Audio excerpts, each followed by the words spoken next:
One of the things we'll do a vibe check this hour. We'll do a vibe check. I've seen at least one of the words that's going to be used, so I'm interested to see where we're going to go with that. But we'll get you a vibe check. We'll get into some Gamecock football coming up next. Let you listen to a little bit of Shane Beamer from last night. We'll get into some Gamecock basketball this hour. We got a fun Chris Deering High School segment to get into. A lot going on there.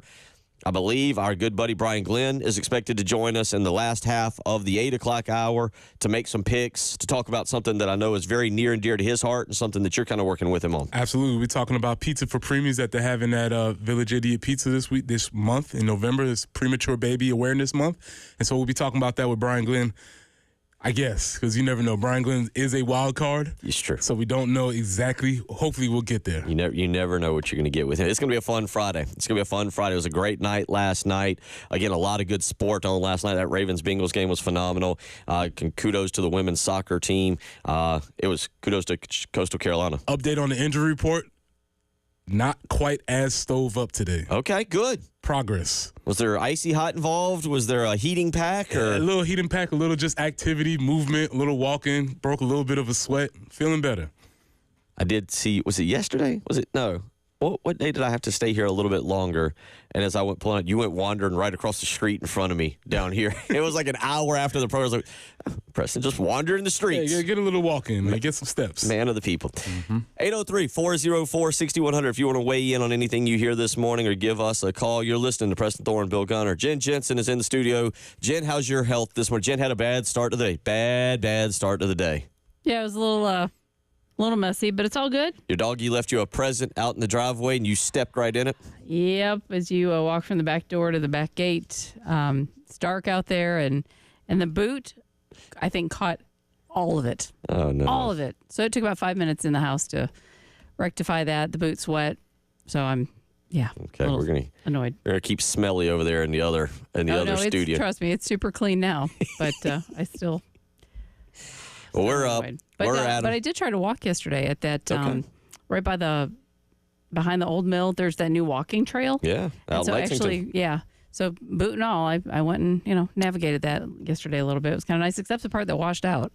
There's an area because we ended up getting like almost 4 inches of rain, at least on my rain gauge. We had a ton of rain in the past couple of days, and there was a section of that trail that was actually, they said, road closed, and it was quite obvious you were going to have to swim. But, we got to get an official sponsor for the Jen Jensen rain gauge. You do, man. We got to. I'm telling you. We got to. That's important info. If you're looking to do some advertising, you want to get your name out there a little bit, contact our sales department. Tell them you want to be the official sponsor of the Jen Jensen rain gauge. To take care of that. 803-404-6100. We look forward to hanging out with you all this morning. You're listening to the early game.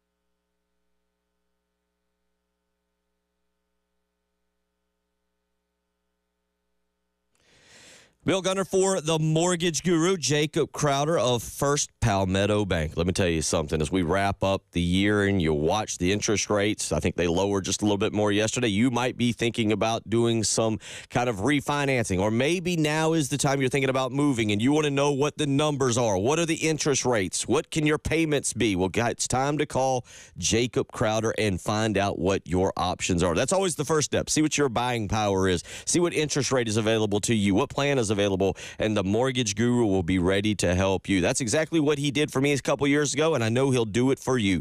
Give him a phone call today. 803-719-1005. Again, that's 803-719-1005. Again, call him today. Find out what your options are, and then you can start looking for that nice big house. And if you're thinking about moving into Richland County or you're moving around in Richland County, ask about the community reinvestment product. He's the mortgage guru, Jacob Crowder with First Palmetto Bank.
Don't have any reports of any accidents right now. Awesome news. We'd like it to stay that way this morning.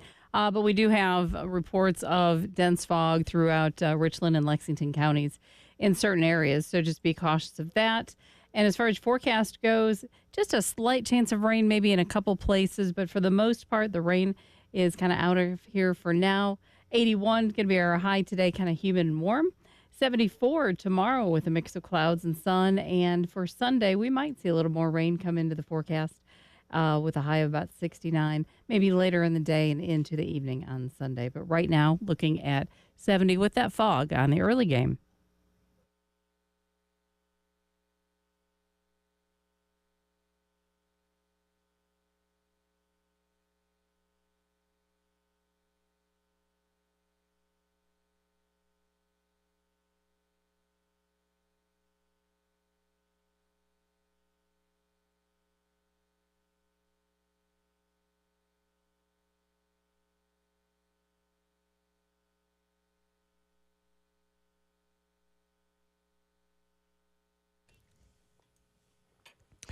.620 a.m. as we get you up on a football Friday. Get going. Again, congratulations, Coastal Carolina and Tim Beck. Great start to the Thursday weekend.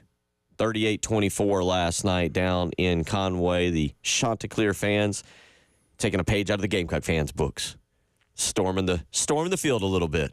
Yeah. I don't think Coastal gets fined like South Carolina does. I'm gonna refrain on that, but let's put that in the buds category. Let's see if anything else happens this weekend, because I'm just wondering if there's any criteria for this. For storming the field? Yeah, I'm just wondering. It's getting looser and looser, I'll tell you that. I'm just wondering what's going on with this, but kudos to them. I gave them a pass because not game day, but Matt Berry again was doing the Sports Center, the ESPN Sports Center from down there. So they had the band and they had everybody, and it was a good little look. But yeah, you typically don't storm for a 4-4 team when you beat a 4-4. You send them to a losing record. Just wondering, but that's okay. It's cool. It's cool. And at least as far as I know, they didn't rip up or tear apart any hedges.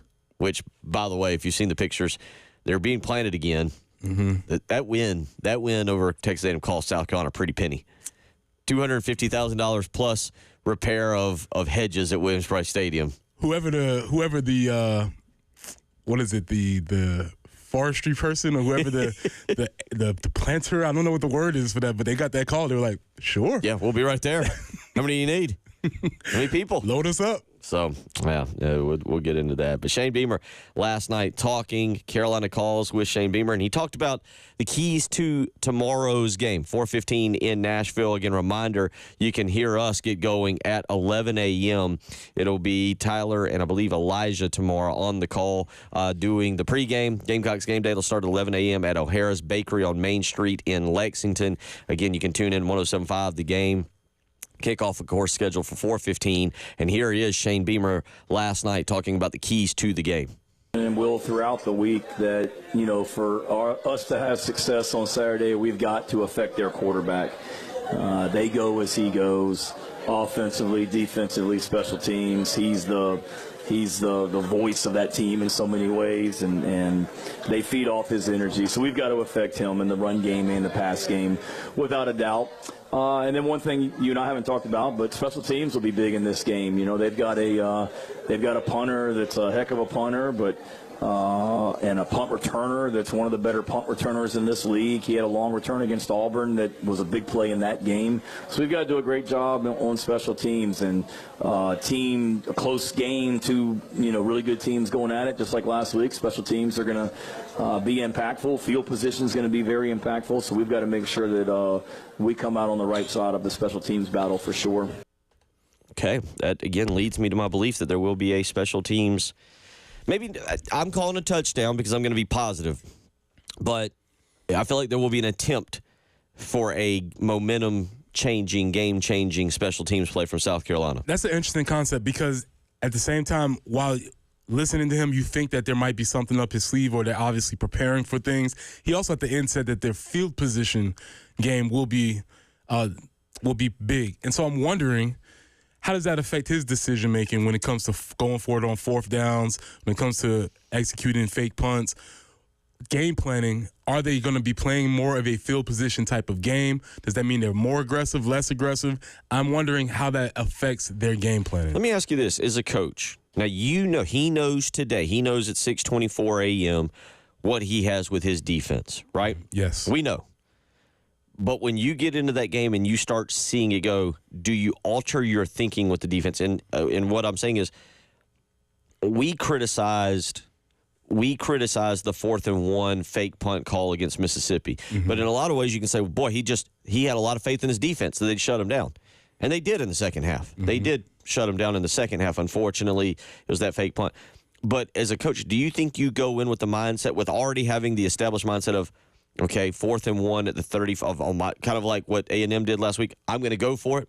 Or do you allow the game to play out a little bit and see if Vanderbilt's getting momentum, and then you go, well, I'm going to unleash my defense, or we're going to take a chance because I have a good defense, if that makes sense? Yeah, Like, I see what you're saying.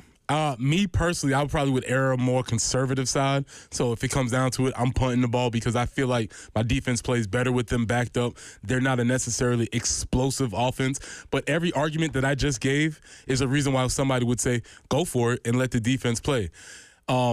I would err on the side of let's make Vanderbilt try and drive the ball down the field. That's what I would err on.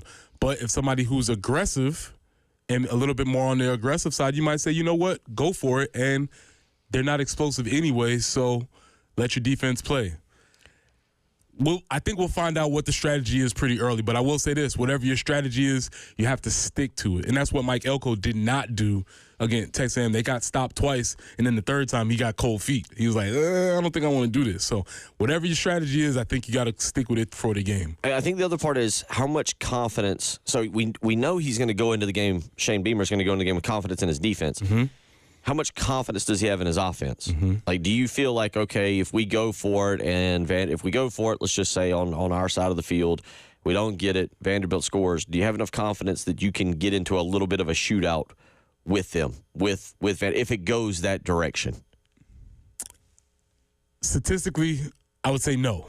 I would say I would try and put my offense in as advantageous positions as possible. This is why Shane has talked about this before, but the coaches usually have a meeting the week of the game. Sometime maybe it's on Thursday or maybe it's at the beginning of the week. How do we want to win this game? Are we going to win this game in a shootout? Are we going to win this game in a defensive struggle? And every call is based on that. You decide whether you're going for it on 4th downs. You decide whether you're blitzing more. You decide whether you're running fake punts. It has to be a complementary game plan for everybody to play. I don't know. I imagine I would take that game against Texas A&M as an outlier and say, like, that was great, but I'm not sure that's who we are. Yeah, that to me is what kind of mindset do you go in with? Do you feel like Lenora Sellers has turned the corner? And we'll talk about him coming up in the next hour against Diego Pavia. Pavia Magic, I think I coined that now. Okay. But that's what it is. That's one of the other keys to come back around. I'm with him. Diego Pavia is willing. Now, there is good players for Vanderbilt, and Clark Lee does a great job of teaching just the simple fundamental. I mean, this is as we would joke in basketball, triple threat. Correct box out, hands up, elbows out. Pivot foot. Pivots, lots of pivot. Correct two-hand, one-step bounce passes. Like, Vanderbilt's going to play a fundamentally sound game, but Diego Pavia gives that team the confidence they need to kind of get over the hump. That's where they have been successful. But he's banged up, and if you hit him a couple times, I wonder if that confidence dims a little bit. I like how Shane used the phrase affect the quarterback. I think that's the PC term of saying we got to hit him. Hit the quarterback. We're going to affect. That's what I said. We're going to affect the quarterback. Yes, we do. I'm out there. I think you got to. I think South Carolina not cheap shot him. No, but within the whistle. But you got to. Or to the echo of the whistle. Early on, if you've got the chance, you cannot let him get out of your grasp, and maybe he goes to the ground just a tad harder than maybe if it's just within the whistle, an extra belly flop on him. I couldn't stop, sir. 803-404-6100. We'll get into some basketball. Oh boy, get yourself geared up. Rub your hands together. Get a little goosed up. Preston Thorne's ready to make a big proclamation on Lamont Paris. We'll get to that when we come back. It is the early game.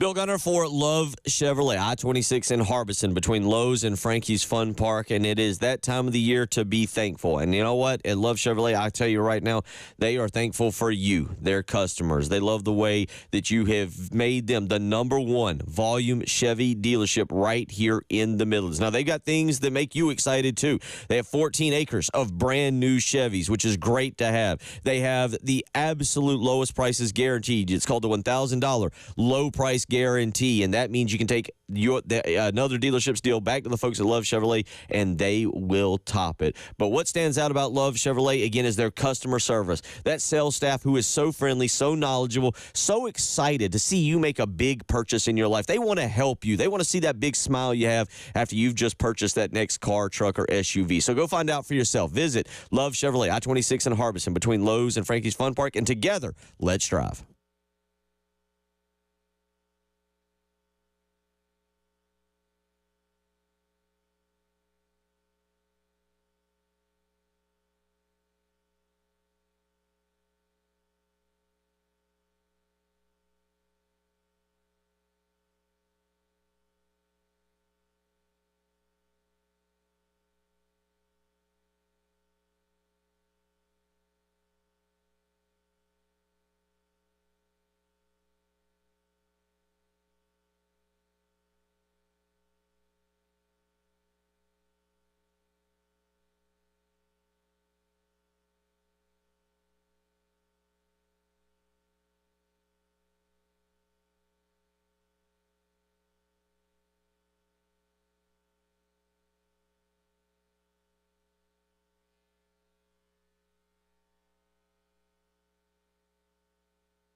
One tie-up to make you aware of, and that's Fort Jackson Boulevard at I-77.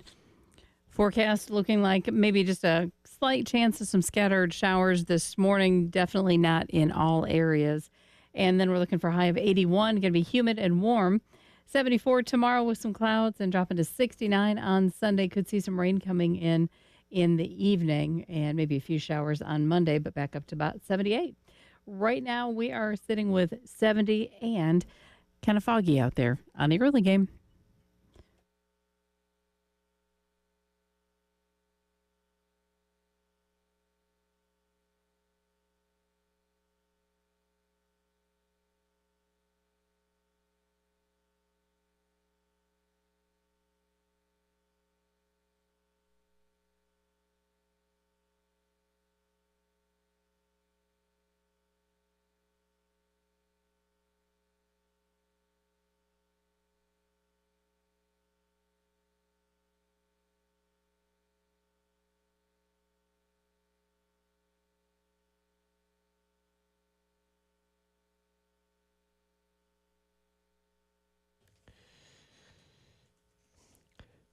6:30, 6:35 as we get you up and get you rolling here. We'll get to some basketball in just a minute. A lot to get to there, and Preston's got a proclamation, but let's get to the phone lines quickly here. Gamecock Larry wants to weigh in with his prediction on the game. Gamecock Larry, how you doing this morning? Ben, I got a question. Are they going to have the 107 anniversary out of Charwood this week? Number two, Gamecocks, I'm going to change my prediction. We're going to play lights out, 42-24 Gamecocks. And that's about all I got to say, I think. I love all y'all. Just want to know those two. I want to know that one about, because old Gamecock had a rough summer, but he's going to try to be able to come out there at 107.5.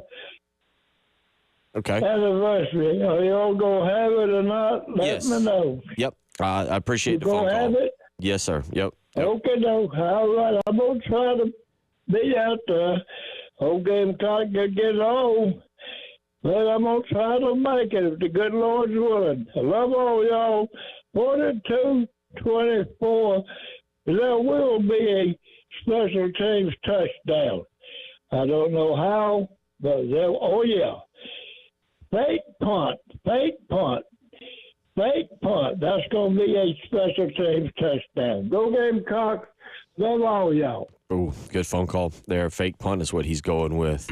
I would like to remind everybody, Gamecock Larry had last week 37-17, and I think many people might have rolled their eyes a little bit, and he was very close. So keep an eye on this. Very close. Yeah, to answer his point, we will be out at the L.C. Lucas Memorial Tournament at Charwoods on Monday. Look forward to that. Charwood's always been great to us. Look forward to seeing Rock and Daniel Lucas out there. So, yes, we will be out there for that great golf tournament, supporting and honoring veterans. 803-404-6100. All right, basketball tonight. South Carolina State. Gamecocks were in, I'd say, control Monday. They were in control for probably about 37 minutes, and then they lost control, and then they lost the game. Now they've had to deal with Lamont Paris. And based on how we took the post-game press conference in Lamont, I'm feeling like this team has learned a little bit of a lesson on effort and hustle. I think that's exactly where we're heading. This is the lesson that they're going to have to learn, and that's why I'm making the proclamation that I'm making. It's the biggest game of the season, game 2, but this is the biggest game of Lamont Paris's career as a Gamecock coach because of all of the previous things that we've happened. This town is ready to buy in. We're talking about hustle. We're talking about effort. Against North Florida, they were out-rebounded 43-37. That is impossible. That should never happen on a team who you are clearly bigger than, stronger, and more athletic than. The only thing that's left is want to and will, and they did not have it. Furthermore, when you talk about the when you talk about the rebounds, they were out-rebounded on the offensive side of the ball 15-9. Which, again, almost very close to double the amount of offensive rebounds. That's not athleticism. That's not talent. All that is want to and will. And so we're going to see whether or not this team has that main ingredient that they are going to need to pull them through the rest of the season. That's why I am proclaiming this the biggest game of Lamont Paris's Gamecock career moving forward. Okay. They're an 18.5 point favorite, depending on where you want to look at MGM and DraftKings there. I think MGM's got them at 18.5. DraftKings has them at 18. And we're big fans. We're fans here. I agree. Here's where I completely agree with you. Is tonight is not about the score. Mm-hmm. Whether they cover, whether they win. Look, obviously winning a 4 or 5 point game would be a little cause for concern.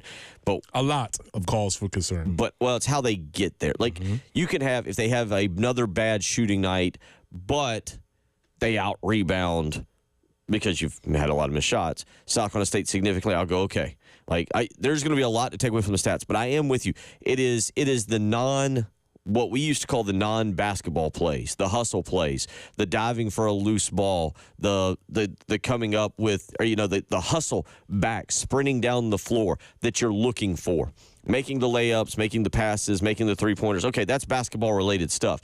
But where do you see the hustle? Do you see a guy getting his chest in front on defense to stop a drive? North Florida the other night towards the end of the game really wasn't contested in terms of getting into the lane and being able to open things up for three-point shooters and do what they wanted to do. How is the defensive effort tonight? How is the hustle for loose balls? Where is there energy? Can you just see energy out there? I think that's what I'm looking for, because you've seen games. I think the other night Purdue was up. I can't remember who Purdue played. It was their first game without Zach Edey, and they played a no-name team. They played a cupcake, and they were up by about 5 with 6 minutes to go.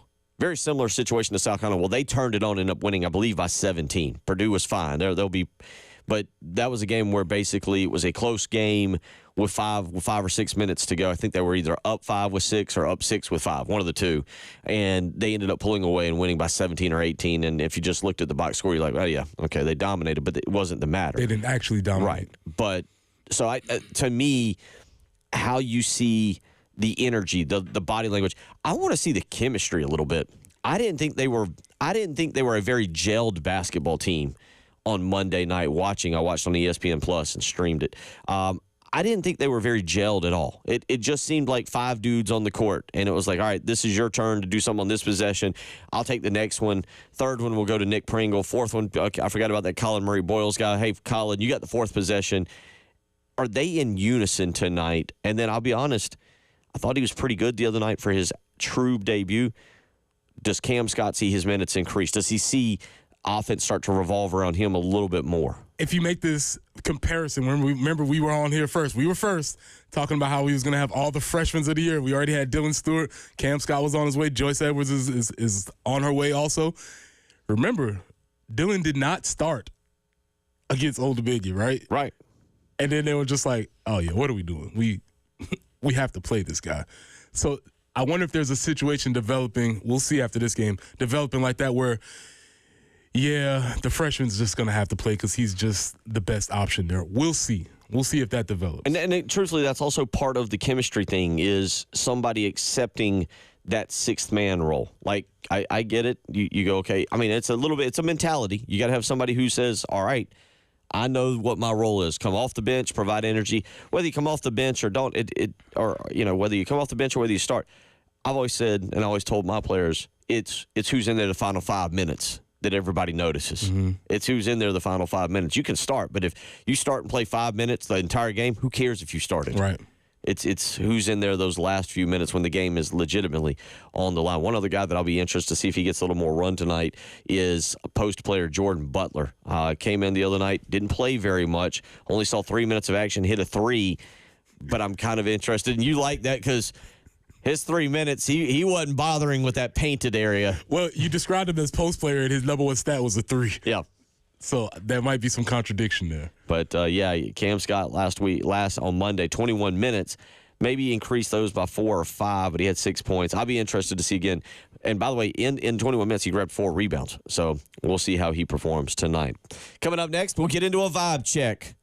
I see the word that's up there. I think you have some music to go along with it. Yes, sir. We will roll along. We'll get your vibe check going into Nashville, going into the Vanderbilt game. You're listening to Preston Thorne, Bill Gunner, Jen Jensen. It is the early game.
Whiskey River, take my mind. Don't let her memory torture me. Whiskey River, don't. All right, y'all. It's time for the vibe check. In honor of us going down to Nashville, taking over Broadway in the new and improved stadium that they be having. The word for today is whiskey, Bill. Not sure if you're familiar. Okay. The word for today is whiskey. I've heard of it. And the question is, on our vibe check, will we be floating down the Whiskey River, trying to drown our sorrows at the end of this game? Or Jen, will we be two-stepping to the bar and getting tipsy? Someone pour me up a double shot of whiskey. They know me and Jay Daniels got a history. There's a party downtown near 5th Street. Everybody at the bar getting tipsy. All right, y'all. At the end of this game, how are we going to feel? Will we be drowning down the Whiskey River, or will we be getting to the bar, getting tipsy? How we feeling out there? Vibe check. What's going on, man? Let us know. So you going sorrows down the Whiskey River or heading to the bar to get tipsy? Texter weighs in. He said this before the vibe check. Says it's donut season. Ooh, 24-0 good guys. Donut season. I like it. 24-0 good guys. Kyle weighs in. Optimistic we will be somewhere between 5th Street and a blowout win in Nashville. Nice. Getting to the bar, getting tipsy. Taking over 5th Street. I think it's Broadway. Isn't it Broadway? Broadway. It was down there like a year ago. And it's expensive, by the way. If you're going, pack your wallet. Maybe not a double shot. Maybe a single shot. Trust me when I say this, man. I was shocked at how expensive when we were up there for SEC Media Days last year. Nothing like going in for a chicken sandwich and maybe a beverage and to listen to a band at 11 o'clock and walk out with a $97 tab. And you're like, what just happened here? Like, Yeah, well, that wasn't the chicken sandwich, my friend. no, I agree with you, but they have good food.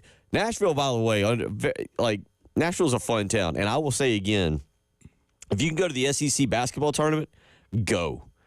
One of the best experiences. Great road trip. Great road trip. How we feeling out there? All right, drowning down the Whiskey River.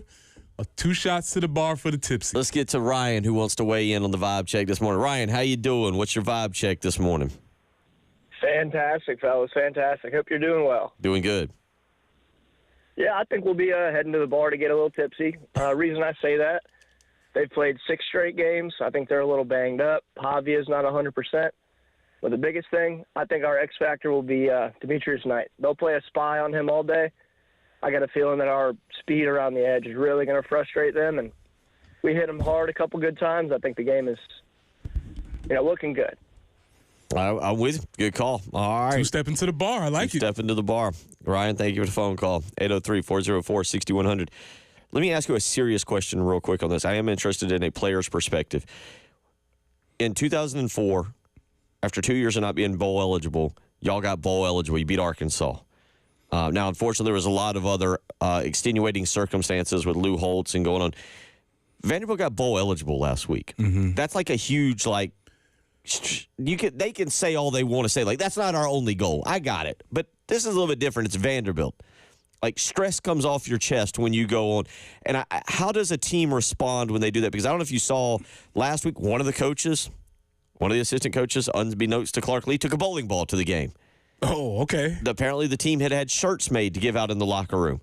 It was a big celebration for them last week on the Plains to get bowl eligible. Yeah, so they haven't been to a bowl. None of them has experienced a bowl. And yes, I would imagine it's a celebration for them. For us, it was more of like a relief. It was like, finally we got back. But it did feel like a pretty strong accomplishment during that game. So I could see those players being very proud of that. And now they're looking to see what's next. Yeah, I guess what I'm asking is, does it take, I don't want to say take your focus away a little bit, but there's that drive to get back to be bowl eligible. No, and do you lose I see what you're saying. Do you lose that kind of... I got you. And that was a great sound effect. That's exactly how it feels. But the thing that I think you do get is that now you're starting to say, well, if we can go to this bowl, maybe we can go to that bowl. Maybe there's the next bowl, or maybe there's somewhere else a little bit cooler that we can go. So Cheesy people wanted to see us. They said that in the press box the other day. Like, we'd love to have you. Right. So that's what you start thinking, like, okay, are there other places we can go? So I don't think that's something that we would be able to rely on. Let's get back to the phone lines quickly. Steve wants to weigh in. Vandy game score. What you got, Steve? Good morning. Morning. My vibe is that I'm hyped up, and I'm hyped up for a reason, because the Gamecocks, man, they are feeling themselves with that swagger. Gamecocks are rolling there tomorrow, and it'll be 31-13, and we'll come on back home, take care of business,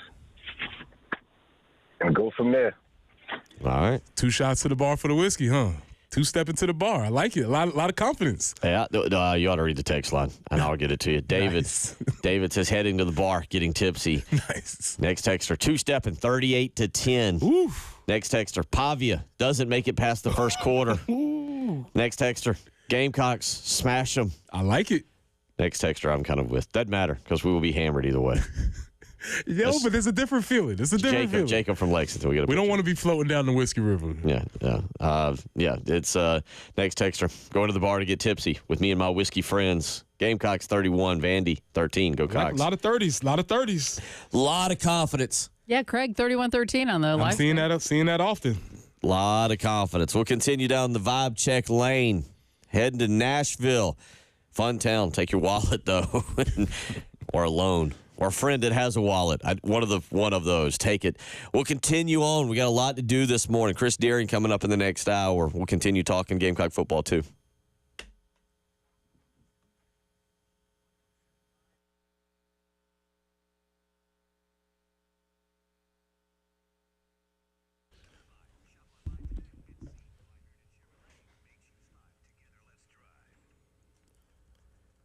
Presser here for our friends at Absolute Glass, the premier glass company of the Midlands, offer auto, business, and home glass repair. So if your glass is damaged, shattered, cracked, or broken, they can handle the job.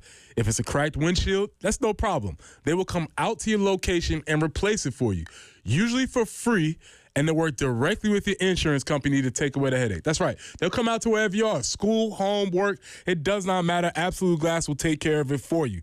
Now, if you're at home and you're looking to increase the value of your home with new windows or mirrors, Absolute Glass will take care of that for you too. Windows, mirrors, shower enclosures. Say it all the time. If you can see through it, Ray and Marianne at Absolute Glass can do it. So check them out online at AbsoluteGlassInc.com. That's online at AbsoluteGlassInc.com.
Fort Jackson Boulevard at I-77, a report of an accident there. And also, we are looking at Lake Carolina Boulevard at Hardscrabble. Also, you'll find an accident. And some patchy dense fog out there, so be aware of that. Keep those low beam headlights on if you would. 81, humid and warm today. Just a chance for a spotty shower here or there, but really not a lot of rain in the forecast. Tomorrow, 74 for the high with some clouds. On Sunday, we dropped to about 69. Might see some afternoon or evening showers then that could extend into Monday, but then we get back to about 78 on Monday. Right now, we are looking at 70. Going to be kind of humid today on the early game.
Someone pour me up a double shot of whiskey.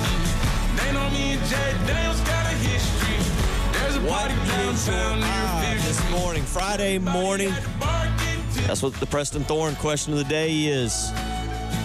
Are you heading up to Nashville? You're going to be celebrating a victory, walking out of First Bank Stadium. I think it's called First Bank Stadium.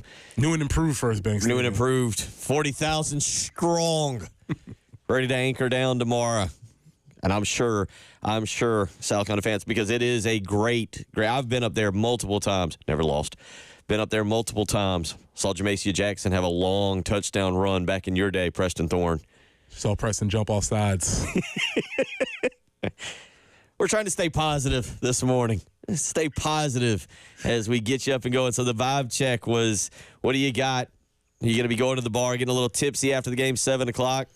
Or are you going to be floating down the Whiskey River back home Sunday morning, shedding a tear or two?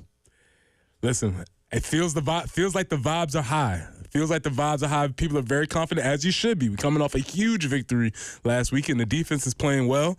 Norris is not turning the ball over. There's no reason to not be confident. I like this. I like the direction we're heading with this. I think we might be turning the corner as a fan base. A lot of y'all confident this morning. Sherry weighs in. Girls' road trip to the Carolina game in Nashville. Okay. Leaving now. Definitely getting tipsy. Okay. I like it. All right. Y'all be safe up there. Please be safe. Travel safely and be safe.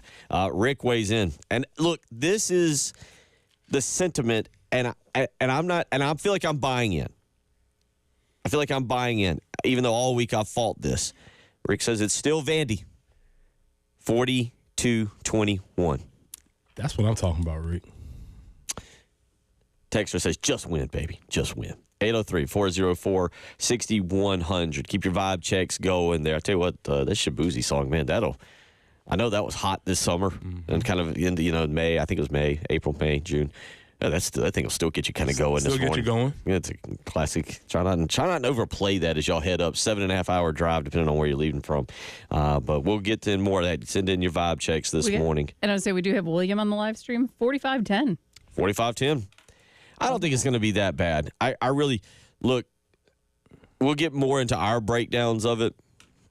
The only thing I caution that I try to keep a lid on, just because last week was so great offense, I think this offense with a redshirt freshman quarterback is still going to have bumps and bruises along the way where not everything flows perfectly. I would say last week is an outlier. Right now, it's an outlier. That's a great way to put it. Right now, it is an outlier. Let's see if if it's more of an indication of where they're going, or will they kind of go back to what they've been? Right. Yeah, We'll see. But stay positive. Yeah. Stay positive. I like. I don't want to take you down. We'll give you a more serious take on it coming up later on this hour. 803-404-6100. Let's get out to the phone lines. Joe wants to weigh in on the Vandy game. Joe, how you doing, buddy? What's on your mind? Hey, fellas, good morning. Can you guys hear me? Hear you good. Good and strong. Okay, good. And so listen, man, I'm looking at a 49-7. I'm taking double shots by halftime, man. And I look at it like this. Our offense has scored 50 points combined in the past 2 games in the second half. I think Vandy's quarterback will be gone by the first quarter, man, because we're going to eat them up. The defensive line, if you're going to be physical with us, 80% of that running game that they have to use that quarterback. He's not where he wants to be. We're going to beat him up. He's going to lead the game. And I think that Sellers, this week when he rolls out of the pocket, he'll look deep, because I just don't think that their secondary will be able to match up with us if they can't get pressure on our quarterback.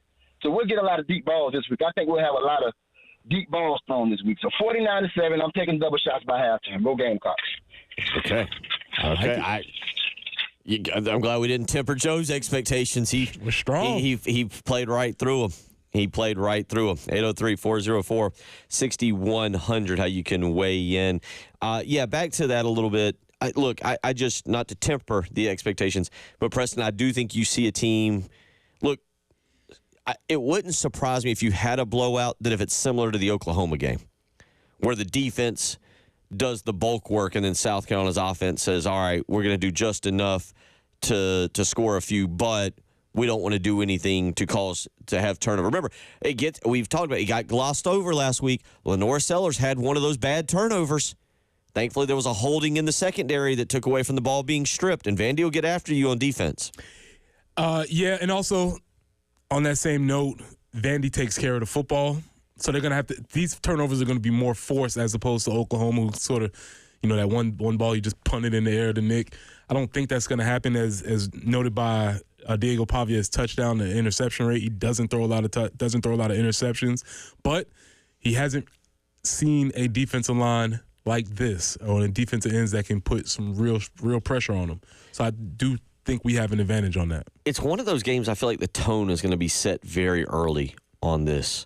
It just kind of what you just said. I don't think. Look, we've talked about this. We've heard. I think it's Dow Loggins. We heard Shane Beamer.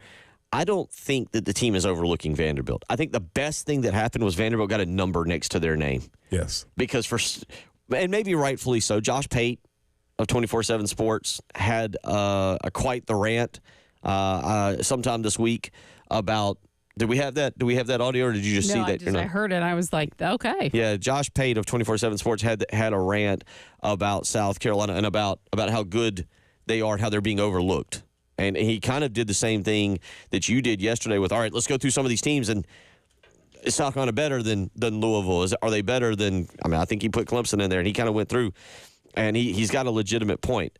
And so is there a chip on South Carolina's shoulder, much like Lamont Paris? It finally last year during the month of January, and he basically said, that's fine. Don't let them break us. They'll pay the price.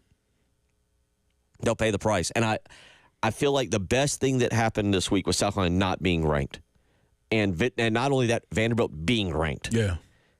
But with that being said, I still don't think South Carolina comes out. I haven't seen a South Carolina team yet where I go, oh, yeah, that offense is clicking to have back-to-back games like that. I think that's fair, and that's measured. But I don't know if we have to be measured right now. We're very deep into the season. We're 1 hour into the show, and I'm ready to – good grief. We're taking double shots. We scored 40 points last week, stormed the field. I don't know if this is the time to be measured. Maybe we could just set ourselves up for disappointment. I don't know, but maybe we're just going full steam ahead on this one. I just will say this. I know there's a lot of people like Dennis in Myrtle Beach, and Dennis says we need to be careful. I feel like this could be a trap game going forward. And I'm with him. He says, yeah, again, I feel like it could be a trap game. I say that because I'm seeing the confidence in the fan base now. And if South Carolina goes up and wins, and my score prediction would be somewhere around the 20-7. 22-7. 22-7, yeah. 20, Gamecocks 20, Vanderbilt 7. I'm kind of with people. I don't think Vanderbilt, I just think they're beat up. I think that bowl eligibility thing, I think they're maybe not going to be as focused as South Carolina is. And I do think that win last week released some of the pressure of the losses to LSU and Alabama in particular. But I'm not willing to say that Dow Loggins turned into Steve Spurrier last week and Lenore Sellers has made that next step. Will they be good tomorrow? But, yeah, it will.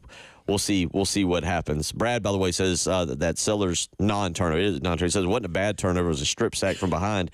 Here's why I say he's got it. He had one hand on the ball. That is a bugaboo for him. He has got the two hands on the ball. He's got to have two hands on the ball. We'll continue talking about this. We got Chris Deering coming up. Again, shout out to the ladies, the women's soccer team. It's actually on the SEC network right now. Big victory for them yesterday. They will play for the SEC championship, and I love the fact that they play Texas. That's great. I love seeing a new team in the league. They'll play Sunday at 2 o'clock. We'll keep you updated a little bit on that, but certainly really cool honor for them. They knock off number 2 overall in the nation, Mississippi State, the number 1 seed, Mississippi State. So Mississippi State was number 2 in the country, number 1 in the SEC there in seedings. South Carolina beat them yesterday 3-0, and they go to the championship game. Kudos to them. 803-404-6100. Keep sending in your vibe checks. You guys you're feeling it. Marshall, 31-0. Tim from Sumter. Keep it, guys. I'm not going to temper you anymore. Cox by 90. Let's go. Tim from Sumter. A&M was our get over the hump victory, and Vandy is our statement of victory. 30-0 Gamecocks. Defense gets donuts. Tim from Sumter. I like it. Rolling along. Chris Deering due up next. There is a monster high school game here in the Midlands tonight. We'll tell you about it. You're listening to the early game.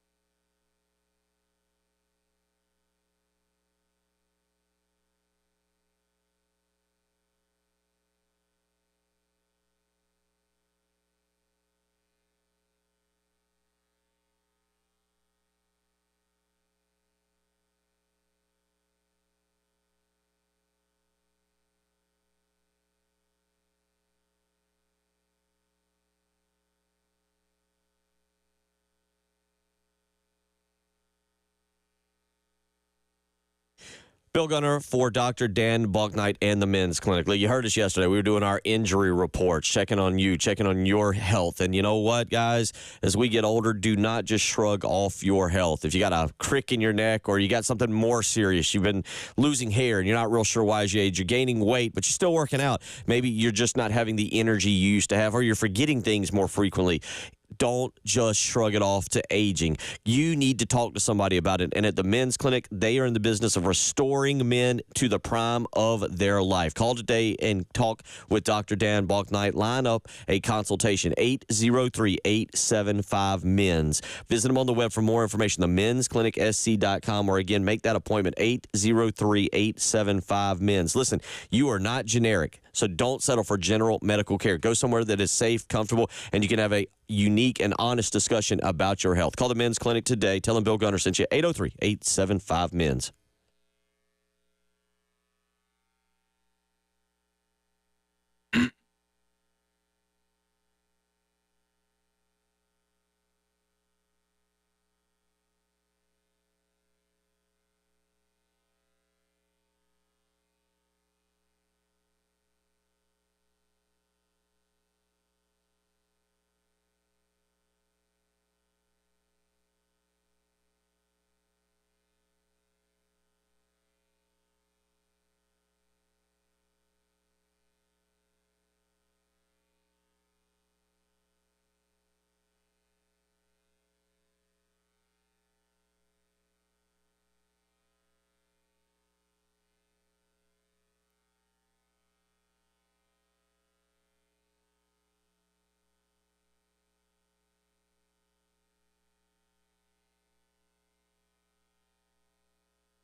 Still working that earlier tie-up for Jackson Boulevard at I-77. Also, we have a fallen tree, Gervais Street between Hugie and Millwood. The tree has actually fallen on power lines at Marion and Gervais. So the roadway is blocked there, Marion and Gervais, due to a tree that's fallen on power lines. So allow that slowdown there.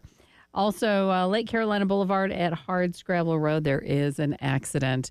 We have some patchy Duns fog out there this morning, and we have Peking Bill out the window trying to see what's going on at Gervais and Marion. That's what they're saying.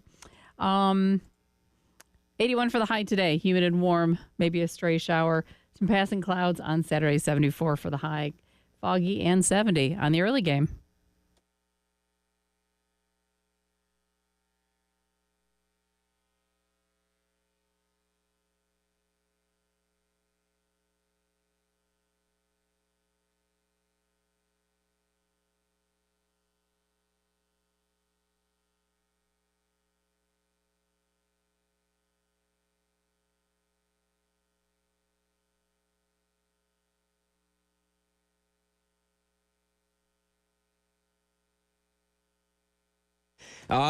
The high school highlights of the week, and we're counting down the high school season. Joined again by Chris Deering, who is ready for a big weekend monster matchup here in the Midlands.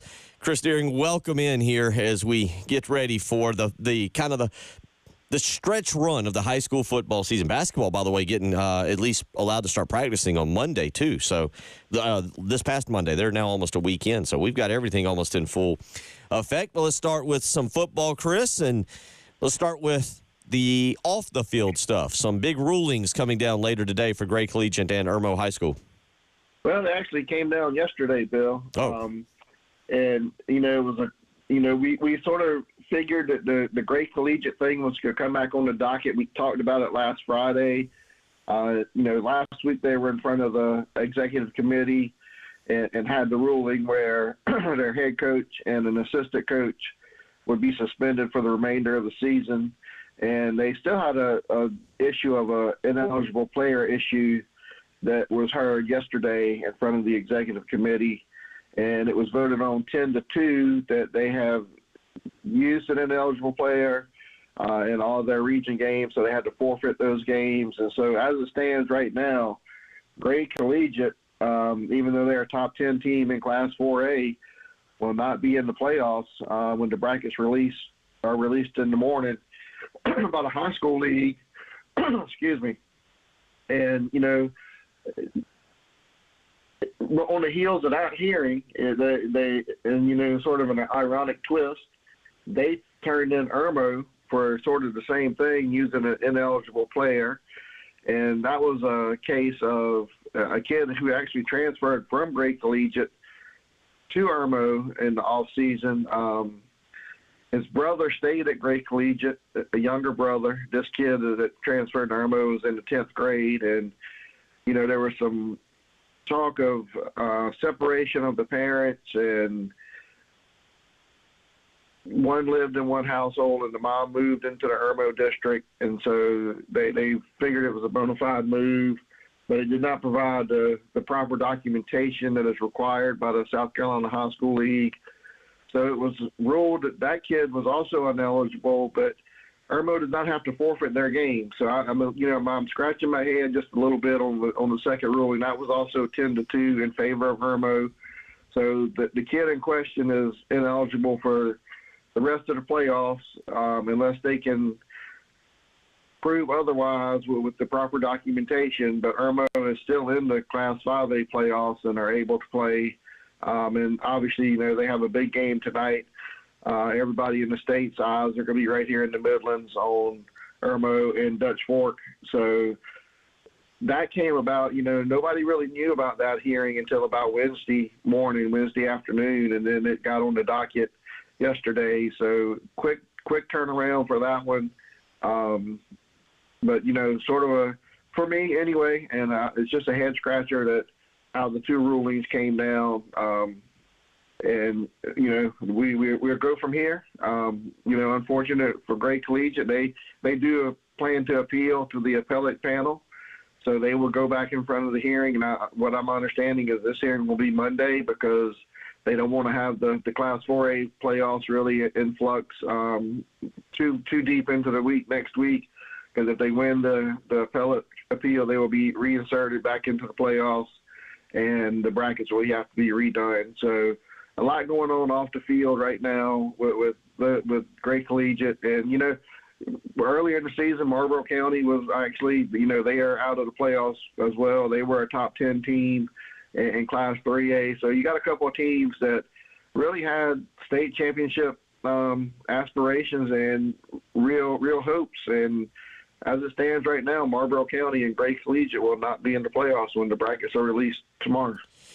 Well, let's talk about tonight, and we'll just see how all that kind of plays out and talk about it next Friday. But let's talk about tonight. Number 1, Dutch Fork, 8-0. I guess I'm looking at Max Preps here, and they've got Irmo at number 5. But Irmo, Dutch Fork should be a fun one tonight. Yeah, I mean, this is one that everybody, when the schedule came out, we've had this one circled on our calendars for weeks and months even. These two teams are not far apart. They haven't played, I think, in 5 years. There's just so many storylines here. Aaron Brand, the coach at Irmo, coached under Tom Knotts in North Carolina. They haven't really played since that, like I say, 5 years ago. Brand felt like he didn't have the numbers and what was needed to compete with Irmo or with Dutch Fork, and now they're in the same region, so there's no option. But he's got the kids to compete with Dutch Fork now, I feel like, and his son AJ Brand, last week he went over 10,000 career yards. He's got the receiver in Donovan Murph, who everybody's waiting on his decision if he's coming to South Carolina to join. Jordan Gidron, Malik Clark, Jaden Sellers. That would be that'd be one of the top wide receiver classes in the country, I'd have to feel like. And then there's other firepower around those guys. There's a kid, Jaden Bryan, on defense. I'm really looking forward to seeing him tonight. He creates havoc all over the place for Irmo. And then we've talked about Dutch Fork, and if they're clicking like they have all season, man, that's gonna be a tall test for Irmo. Ethan Offering last week, he had his career high. He threw for over 400 yards. He's got weapons on the outside, and Boykin Bickley, KJ Smith, Maurice Anderson, their running back. I saw this week he got an offer from Limestone, and I'm just going to go ahead and tell you that there's some other colleges in this state. I'm looking at you, Furman, Walford, Citadel, South Carolina State. Maurice Anderson, if you can scoop him up, he's going to be a asset to your program. That's how good he is. He don't carry the ball much. A lot of games in the second half he's sitting out because the score so far ahead. And I'm just telling you, I saw him against Chapin. Looking forward to seeing him against tonight. And he's a sort of a special player, and I like what he does a lot. And then defensively, Josh Smith this week committed to South Carolina. We've talked about him on the show previously. Big pickup for the Gamecocks, I feel like. And we're going into – this is game 9 for Dutch Fork, and they've given up 31 points on the season. And 14 came last week. I'm sure that group's not happy about giving up 14 to River Bluff in that victory. But outside of, Josh Smith, you got Elgin Sessions, the defensive backs going to West Virginia. Daniel Williams and Carl Fulmer up front. Another linebacker in Riley Salters that's really good. So, again, there's talent on both sides of the football tonight, and I can't wait to get there. Plan on getting there really early, 5:30. I expect a really huge crowd at Dutch Fork, and this is what high school football is all about, what you can see tonight, and I just can't wait to get there and live in that excitement for a few hours. Yeah, that one will be a really good one. We'll try to hit one or two more here real quick. Another really good one, Batesburg-Leesville, 9-0 on the season. They go to 6-2 Strawn Thurman. Yeah, that was for a region title. Batesburg last week had a big win over Saluda, and that was, big for them. They're in the driver's seat. They're still unbeaten. They're looking for their first unbeaten season since 2000. And I've seen Batesburg twice now this year, and I tell you, last week they just totally dominated Saluda, and that was 2 undefeated teams going into that game. Christian Burkett, John Sawyer, Gabe Johnson, those guys on defense just get after it. They held Saluda to 7 points last week, and this Batesburg team is real. They beat Abbeville earlier. They beat Saluda. They playing a really good, strong Thurman team tonight. It could end up a three-way tie for first place in that region, but from my understanding, I think strong Thurman has to beat Batesburg by more than 14 to win that region. I don't see that happening. Honestly, don't see Batesburg losing. So that's one that we can keep our eyes on as well as we're over at Dutch Fork tonight. Another good one here in town. 9-0 Sumter makes the trip up, takes on 6-3 Ridgeview. Yeah, that's a region championship game as well.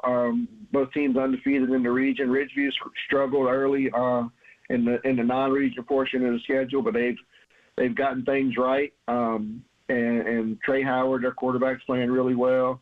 They have one of Jordan Gidron's coming to South Carolina. He is back. He's healthy now from his early season knee issue, and he's back. But I tell you, they got another wide receiver in Christian Jackson. Last week, he had 2 touchdown receptions and ran a punt back in their 21-7 victory. So he's really a big playmaker as well. They got a good defense that's been playing much better. Cleve Tellery is up front. Darrell Spencer, linebacker, is really good. But, man, I looked at Sumter's numbers yesterday, and, we might not be giving Sumter enough credit. They're averaging almost 50 points a game. They got a couple of running backs in Cam Fortune and John Peoples who they both right at 1,000 yards on the season. Peoples has 21 rushing touchdowns. And then their quarterback, Franklin Richardson, he can hurt you with his legs. He can hurt you with his arm. So that's a really talented bunch. And then, talking about South Carolina commits, Anthony Addison, a defensive end who plays for Sumter, he's also a South Carolina commit. So, yeah, a lot of big-time matchups tonight. It's a limited schedule. This should have been the start of the playoffs, but they pushed the regular season back 1 week. But even with the limited schedule, we got a lot of big-time matchups tonight. We did. We will catch it all next week and get into the playoffs, see what happens there with the repeal from Gray Collegiate and go from there. And Chris, we always appreciate your time, man. Have fun over there, Dutch Fork Irmo. Know that'll be a fun one to cover, and look forward to talking to you next week. I appreciate it, Bill. Y'all have a great weekend. Appreciate it. Take care. Thank you again. Chris Deering joining us, the high school highlights of the week. Obviously some news there with Irmo and with Gray Collegiate. And, I don't know. We're not going to go down that path this morning. We're being ultra positive about other stuff. So we're not going to go down. But that's not a path, but yes, that is a conversation. May have to come back to that later on next week. 803-404-6100. Do we have a Spider-Man meme? One Spider-Man looking at the other. Lenore Sellers versus Diego Pavia. Preston Thorne will explain. You're listening to the early game.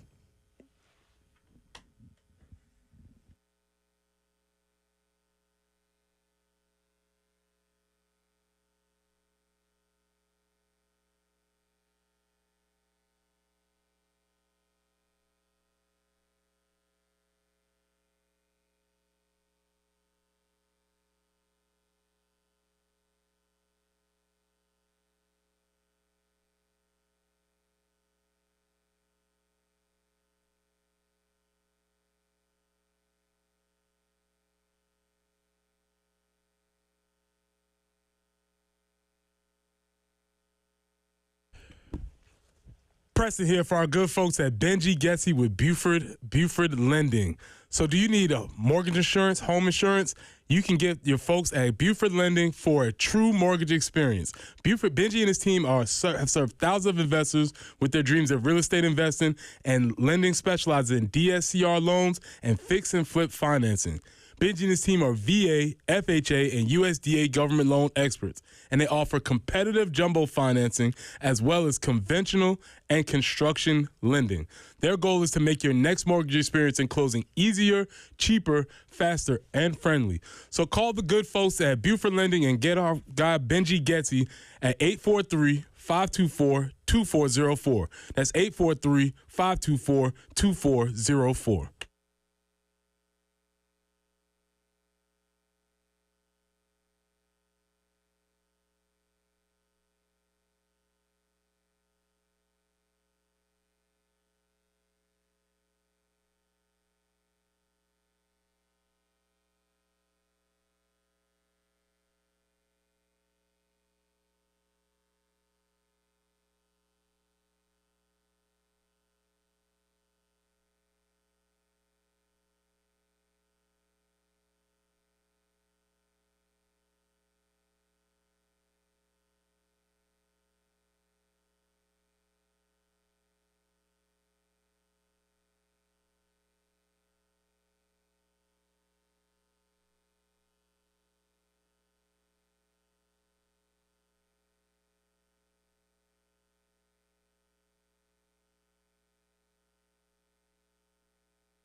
Beechwoods Drive near Highway 378. There's a report of an accident there. Also, still working Fort Jackson Boulevard at I-77. Lake Carolina Boulevard at Hardscrabble Road, getting that earlier tie-up cleaned up.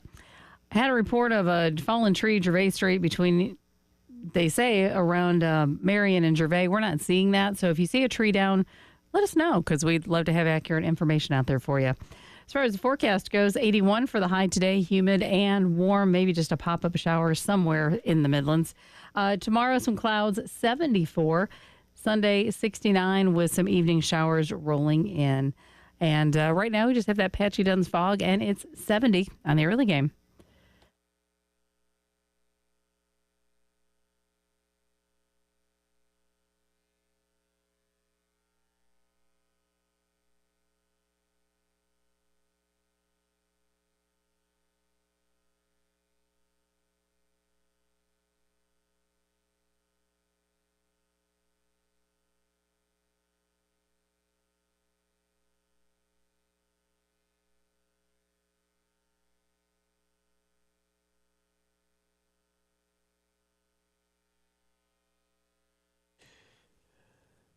It's 7:35 as we hit the halfway point of the Friday morning Football Friday show that got going again last night. I know that this football Tuesday and Wednesday, hopefully the MACtion next week I should say, features snow games. I want to see the MACtion. If it's not a snow MACtion game, did it really happen? Mm-hmm. But last night, Coastal Carolina hammers home App State and wins that game. Third straight win for Coastal in that thing, and should be maybe a springboard to Coastal getting bowl eligible. So wait a second. I'm building the case here. Okay. You're telling me they beat a 4-loss team, and it's the third time in a row that they've beaten them? Right. And they stormed the field? Yeah. Okay. I'm building a case. They were excited. They're feeling it. After 3 years in a row? Yeah, they were feeling it. Hey, Sports Center was there. All right. Matt Berry was on the call. If Matt Berry's on the call, let's go for it. Got to storm the field. Okay. All right. Got to storm the field. Okay.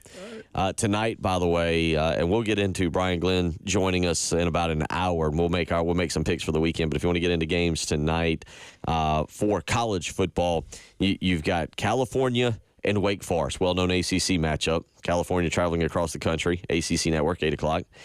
Iowa at UCLA, well-known Big Ten contest, 9 o'clock, Fox.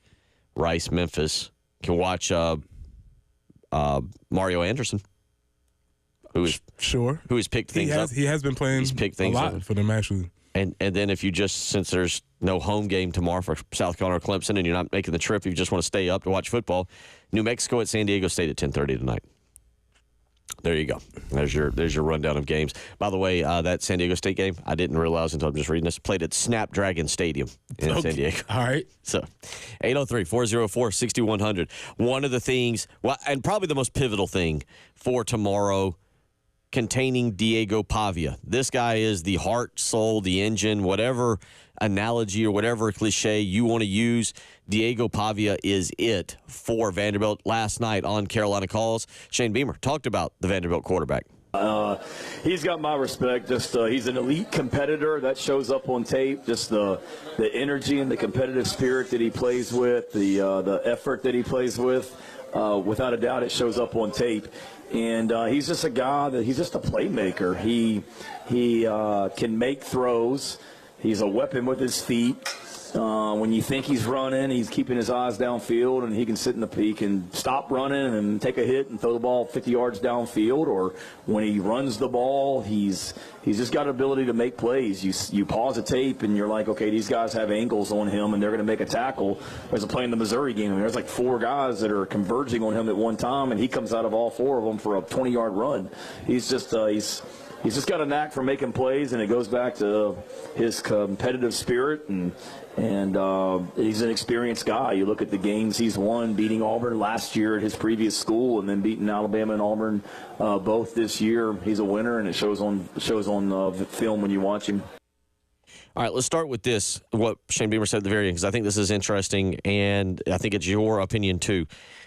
You can have a quarterback with a lot of skill and a lot of talent, and I'm going to take a shot at a young man, and I apologize, but I'm going to use him to make my point here. Ryan Holinsky, coming out of high school, was highly rated, highly thought of. had a lot of skill, a lot of talent, supposedly. College career has said otherwise. However, he was not a winner at the high school level. Cutter Woods, on the other hand, has won a state championship, but he's not rated anywhere near as highly. He doesn't get the national attention that Ryan Helinski got back in the day. But Cutter Woods is a winner at the high school level, and Diego Pavia, where he's been, has been a winner. Yeah, I think that's an intangible quality that you don't get on the stars or the ratings or the rankings. But I always just feel like the person who touches the ball the most on the team should affect the record. I know there's a lot of conversation if you talk to especially a lot of younger folks, they'll say that, wins is not a quarterback stat. I understand where they're coming from, but I also think that quarterbacks should be winners. And to me, if your whole team is centered around this one guy, he should be the person that leads your team towards victory. And there's no question about it. Diego Pavia has been a winner.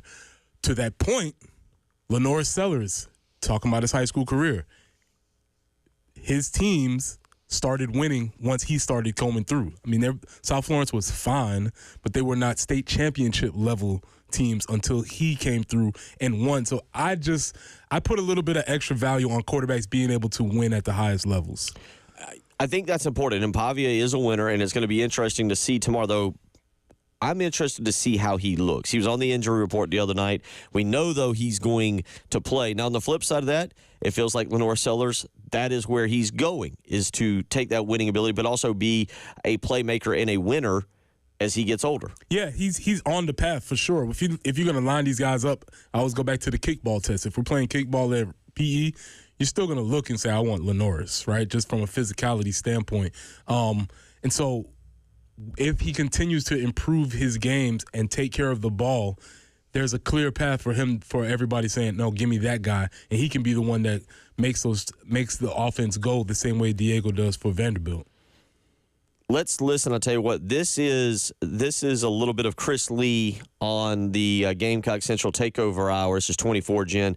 Let's hear Chris Lee, who covers Vandy Sports and covers them for VandySports.com, talk about Pavia's playmaking ability and what South Carolina will see tomorrow.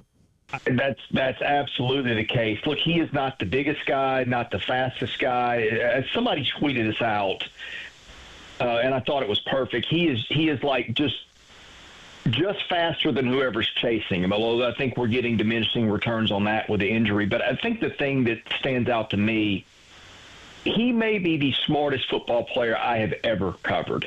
Like, he will make these throws that are sometimes high degree of difficulty, but nobody's going to catch it other than his receiver, and if he doesn't catch it, it's going out of bounds. His ability to make that kind of throw game after game after game has been amazing. He rarely throws a bad ball. He threw in a little bit of a bad habit or fell into a little bit of a bad habit against Texas where they fell behind. I think he was trying to make some plays. The pass rush was getting after him, didn't have a lot of time. I think it was like, either I make this throw and it may not go well, but if I can't come up with some miracle, we're not going to win the game. So there's been elements of that, but it was just in really that one small spot. He almost never throws an interceptable ball, at least so far this season. And his decision-making on just for the moment, okay, I've got to make a decision in a split second. Am I going to keep it? Am I going to pass it? It's amazing. He will do things sometimes that you're just not expecting to see him do. Does he have some athleticism? Yes. Does he have touch on the ball? Yes. But it is what he does in just that moment of decision where he's got 3 or 4 options. His ability to make the right call time after time after time is like few players that I've ever seen. So it sounds like he's doing all the things that an experienced veteran quarterback should do for his team. And that's great. The flip side of that is our quarterback is gaining experience. So some of the mistakes he made, I think you can chalk up to lack of experience. We'll see. We'll talk more about it here. We'll get back into our vibe check. Are you getting tipsy? What is it? tipsy. I think it's a bar song is what it's called. Shabuzi. Going to the bar. We're going to be getting tipsy after the game tomorrow night. It'll be about 6:30 Central Time. You'll have plenty of time to get down there to Broadway and hit some of the spots. Maybe head into Tootsie's, or are you going to be floating back down a Whiskey River with a few tears in your eyes Sunday morning on the way back? We'll get into our vibe check when we come back and look around at a few other things you're listening to the early game.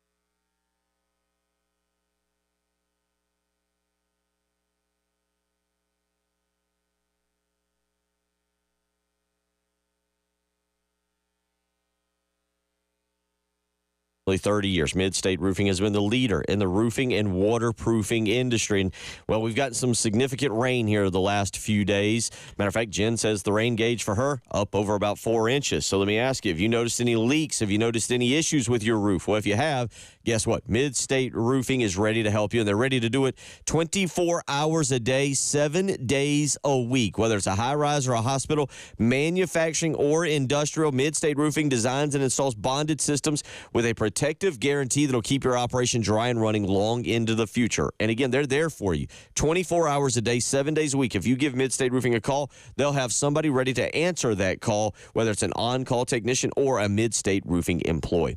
803-356-1919. Again, that's 803-356-1919. You can visit them on the web, midstateroofing.com, for more information. Call Mid-State Roofing today. Tell them Bill Gunner sent you.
Bill Gunner for the Ecton Law Firm. Has the IRS sent you a nasty notice? Are you a little stressed out about it? Is it affecting your daily life? Well, guess what?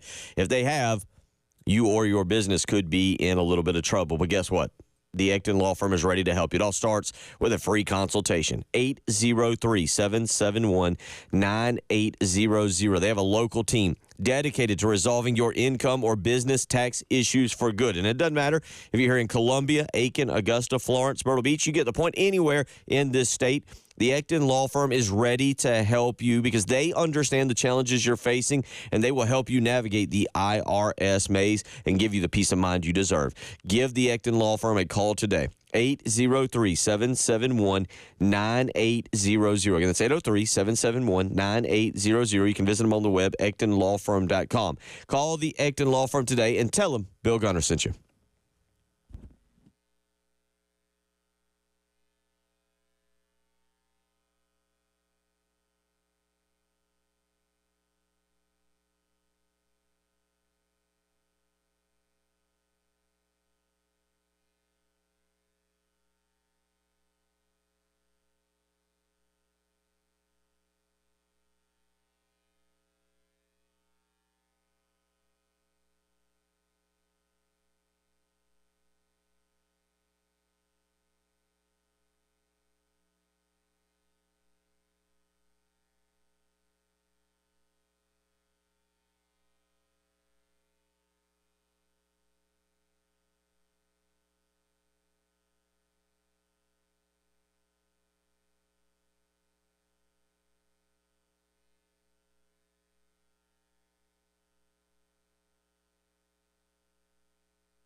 Whiskey River, take my mind.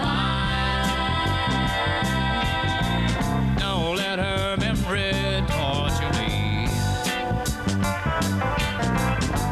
Whiskey. All right, y'all. Doing vibe checks. At 6:30 Central Time, will we as a fan base, will we be floating down the Whiskey River with Willie Nelson, trying to take the pain away? Or, Jen, will we be two-stepping to the bar, getting double jacks, double shots of whiskey? Jen, will it be Whiskey River, or will it be Shabuzi at around 6:30? Someone pour me up a double shot of whiskey. They know me and Jay Daniels got a history. There's a party downtown near 5th Street. Everybody at the bar getting tipsy. Bill, the vibes have been pretty high, man. The vibes have been pretty high. Don't think anybody's taking a trip down the Whiskey River right now. No, I mean, there's a couple. There's Okay. a couple. Bun says, I hope we're not underestimating Vandy based on their name this year. Seen plenty of teams make that mistake against us. Richard saying Pavia, if he was the QB at Georgia or Texas, they'd be the overwhelming favorites to win the national title. I think you got to balance this a little bit. Like we got to balance. Diego Pavia has carried Vanderbilt, and he's done a good job of it. It's not exactly, though, like Pavia has lit the world on fire. It's a great point. He is what he's done best is play smart football, and they've jumped on some teams. He has played smart football, but I mentioned it. The last 3 games, the last 3 SEC contests, Auburn, Texas, and Kentucky, and this is a crazy stat because he's landed right on the number. He's only thrown for 143 yards in those games. In each game. Each game. He's had 3 straight games of 143 yards. Against SEC competition, I know it was Alabama. I got it, but I think we would even say Alabama's defense is not what it was. He's only thrown for 200 yards in 1 SEC contest. He's only thrown for 200 yards twice this year. Once was in a loss to Georgia State, and once was the victory over Alabama. Which is why I was giving the Spider-Man meme to these 2 quarterbacks. If you've watched Lenoris play, you've seen basically the similar production as you've seen to Diego Pavia. All right, 3.9 yards per rush. That's Diego. 3.6. That's Lenoris. 62% pass completion percentage. That's Diego. 61%. That's Lenoris. The big issue is turnovers. That's where the issue comes in. Diego Pavia has been extremely efficient in taking care of the ball. Touchdown to interception ratio, 15 touchdowns, 3 interceptions, where Lenoris has 7 touchdowns, 4 interceptions. And then the fumbles, Lenoris has 7 on the year, Diego has 4. So that's where the big difference comes in as far as taking care of the ball. But when you're talking about production, playmaking, doing all those things, yeah, don't get too far out ahead and think like, oh, this guy is Johnny Manziel or something like that. It's not what he's really been.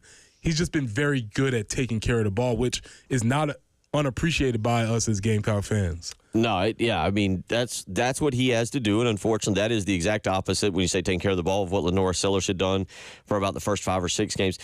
One other stat that stands out to me here, and we mentioned this yesterday, and I think it caught you off guard, and this is where Vanderbilt, this will be game 10 for Vanderbilt. Vanderbilt's leading rusher this year in carries and in yards, Diego Pavia. And again, he's banged up. They have beaten him. They have worn him into the ground. And that's why we say if South Carolina can get it, you got to get some shots on him early and often and make him hobble around. On the year, Diego Pavia has 146 rushes. Cedric Alexander, the top running back, has 115. Diego Pavia has 563 yards rushing on the year. And he only has a long of 36, by the way. Yeah, because he's on, as Chris Lee said, he's only just faster than the guy that's chasing him in a small space. He's not as if he's pulling away like our quarterback who has shown that he can accelerate. He hasn't really done that. Yeah, I mean, Pavia's done a good thing. I think you also and again, I'll say this, the best thing that happened, the absolute best thing that happened is Vanderbilt got ranked this week, and South Carolina didn't. Because I do think if that had not happened, you might be going, oh, Vanderbilt doesn't have a number next to their name. Maybe South Carolina overlooks them because of what's sitting there next week. Old, as your boy, as you like to say, Eli Dorkowitz and a Missouri team who South Carolina just simply can't beat. But because Vanderbilt's ranked, and we've heard Shane Beamer make a small comment about it, say that we don't pay attention to rankings, only did in reference rankings, and Dow Loggins say something about it. Vanderbilt has South Carolina's attention, I think. I think South Carolina you would not be paying attention to rankings as long as you're in the club. But now they're outside the club. They're like, hey, how'd they get in? Yeah, why are they in? I got the same dress code on. The velvet rope guy's like, no, you stay right there. Vanderbilt, come right this way. We got the same clothes on. How they get dress coded?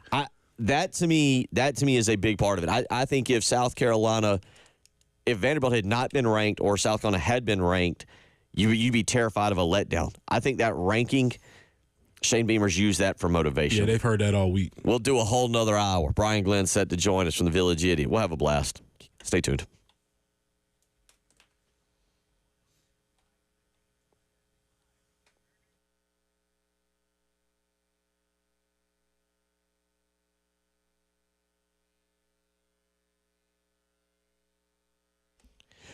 Bill Gunner for AAA Heating and Air as we roll. Unseasonably warm today. I don't know what regular November temperature is, but I know we were already into the 70s this morning. So you're probably not thinking about the winter air being cold, having a cold winter. Is your heating and air unit ready to handle and keep your house warm? But you should be. You should be. And you know what? AAA Heating and Air is offering one of the best deals I've ever heard of. If you purchase a brand new heating and air unit today or this month, guess what? No interest, no payments for a whole 12 months. That's right. You will not pay a dime or have any interest until November of 2025. No interest, no payments. Roy Finley and Dana, that family over there, they are taking care of their customers and they're ready to take care of you. So call today and get someone out for a free replacement estimate. 803-677-1500.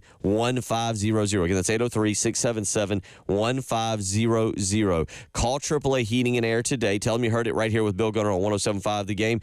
Get that new heating and air unit. Have no interest and no payments until 2025.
Beachwoods Drive near Highway 378 still have a report of an accident there. Also, I-26 eastbound at Sunset Boulevard.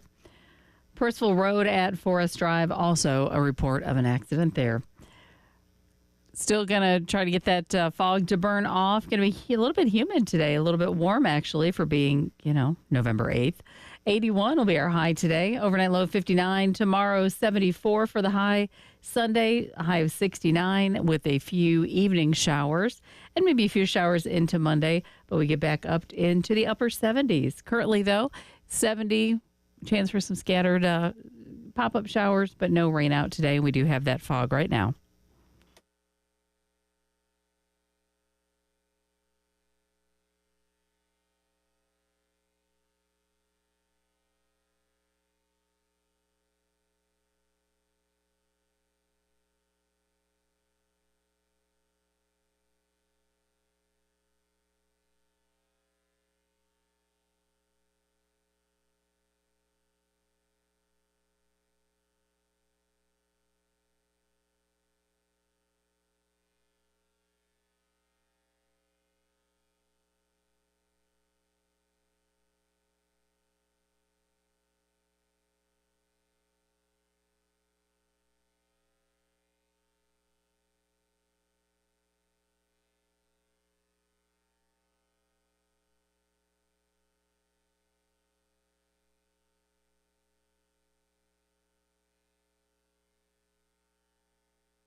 Oh, dear. Settle down just a tad. Texter, 1 bourbon, 1 scotch, 1 beer for every Gamecock touchdown.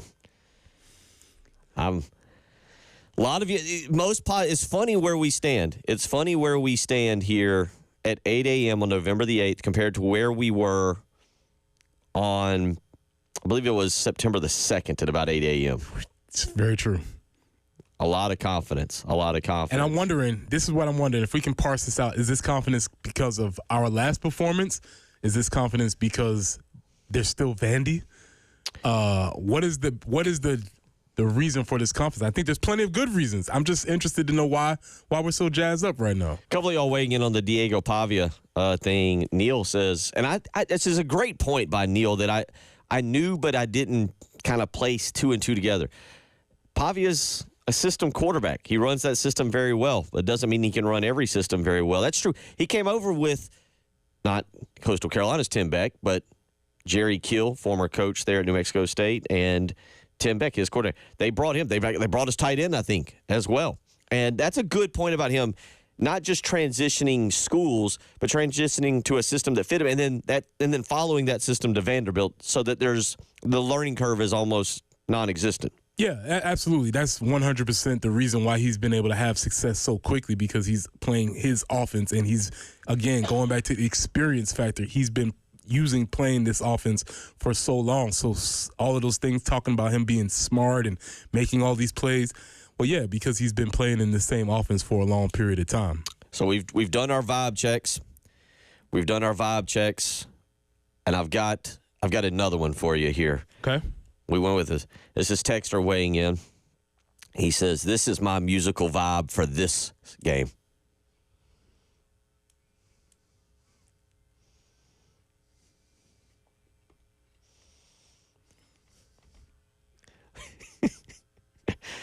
I like it. There you go.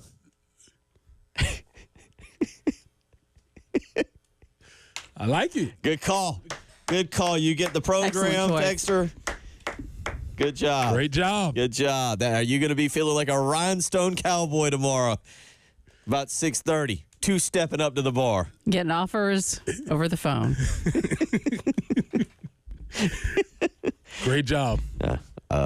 We are, of course, you, sir, get a sticker. You, sir, or ma'am, whoever you were, you get a sticker. Yeah, that was great text. Mm-hmm. Great text in on that. Casey and Gilbert, vibe check. Feeling the Shabuzi effect already.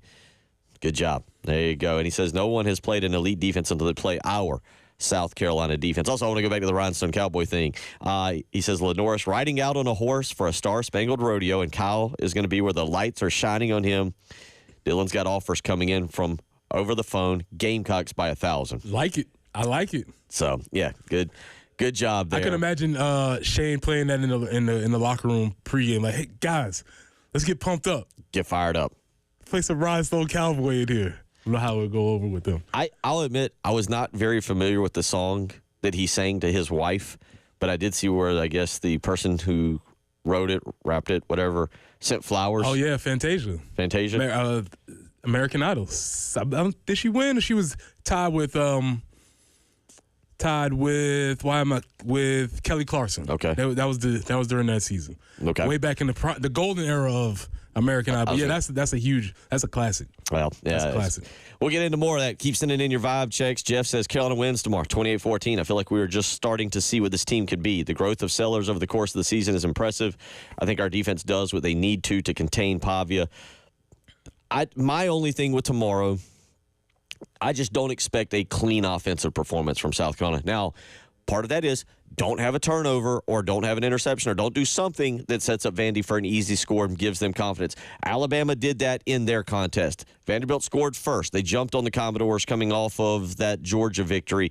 And then what Vanderbilt was able to do was have a pick six and go up 13-0 and put Bama in a hole early before they could even wake up. I think you just you just crystallized my thoughts on the game.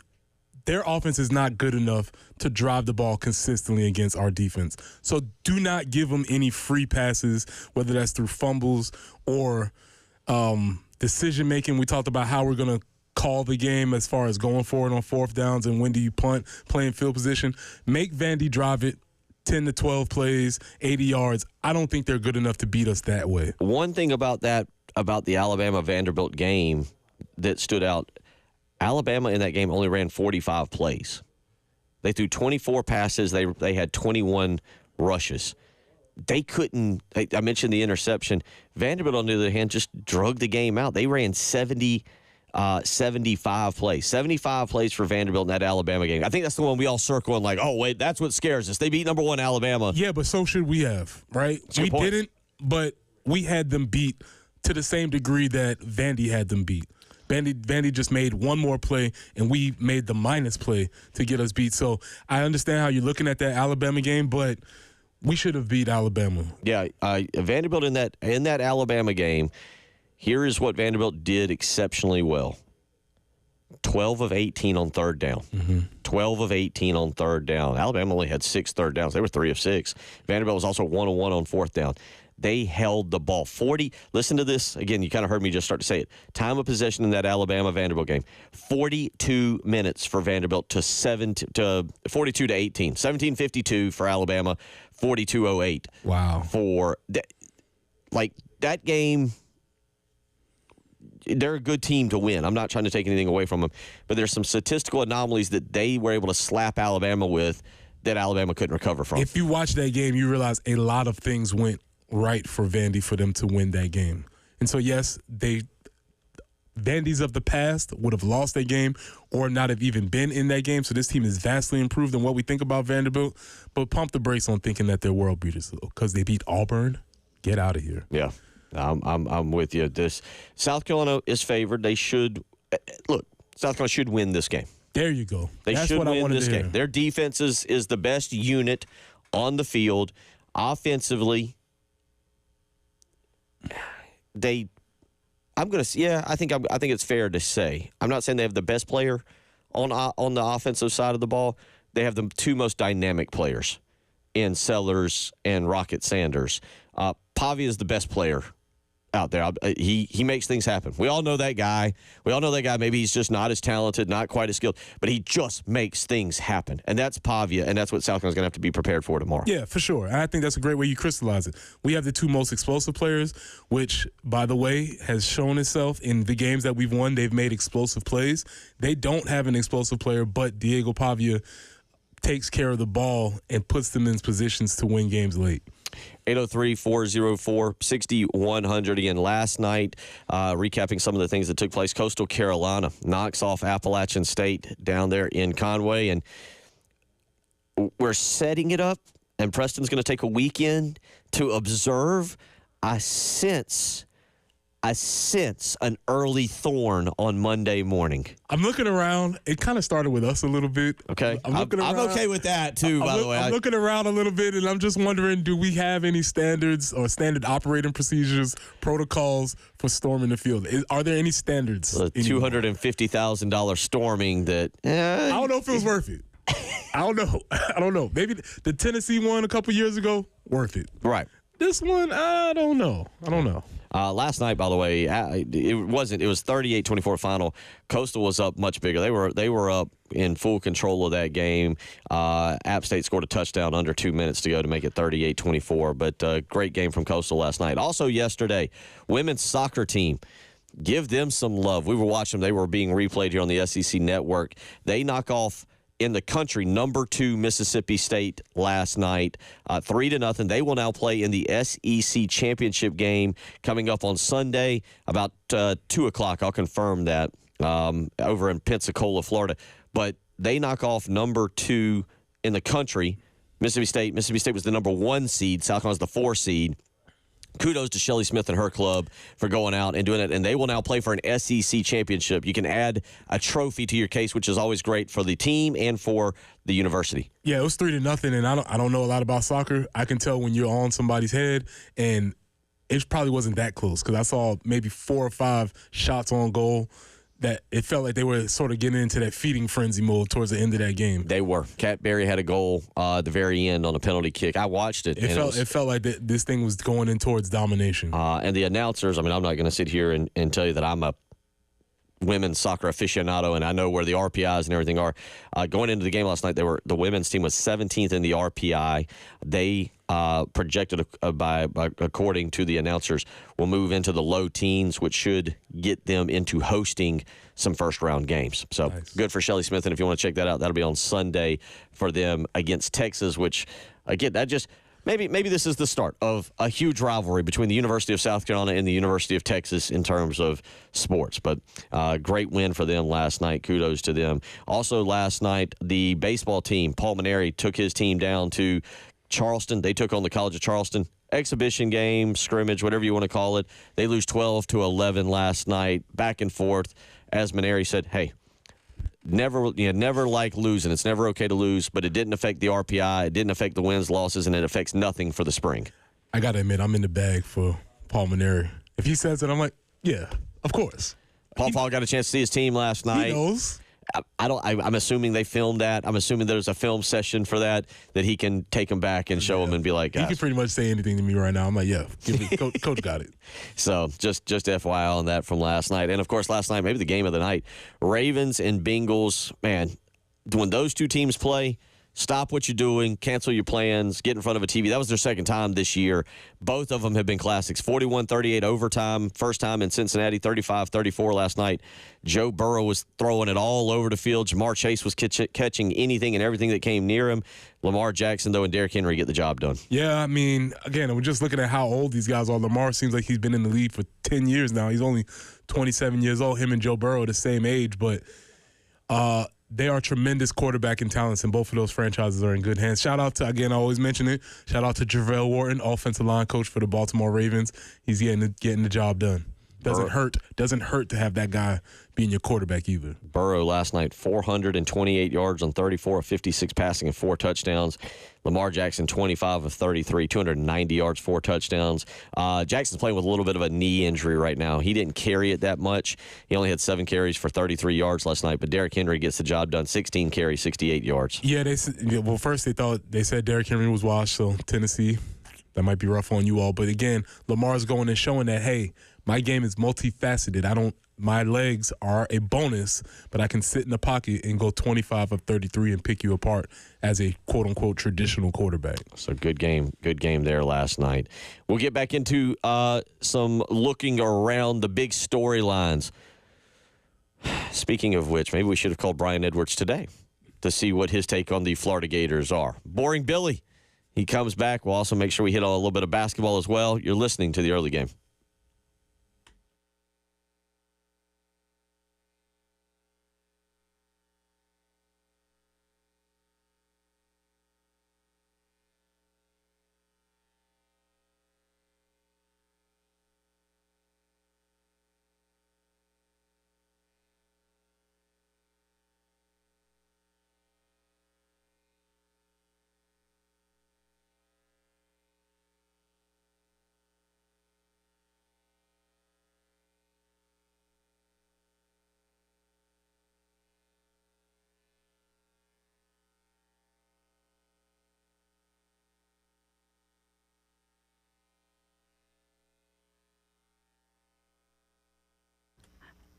They say perfection is a journey. Well, I'll tell you what, that journey led us to Carolina Stone Craftsman just outside Columbia in Chapin. We had to update a bathroom upstairs, and they did such a great job with us. We've done another renovation. We're working on the master bath right now.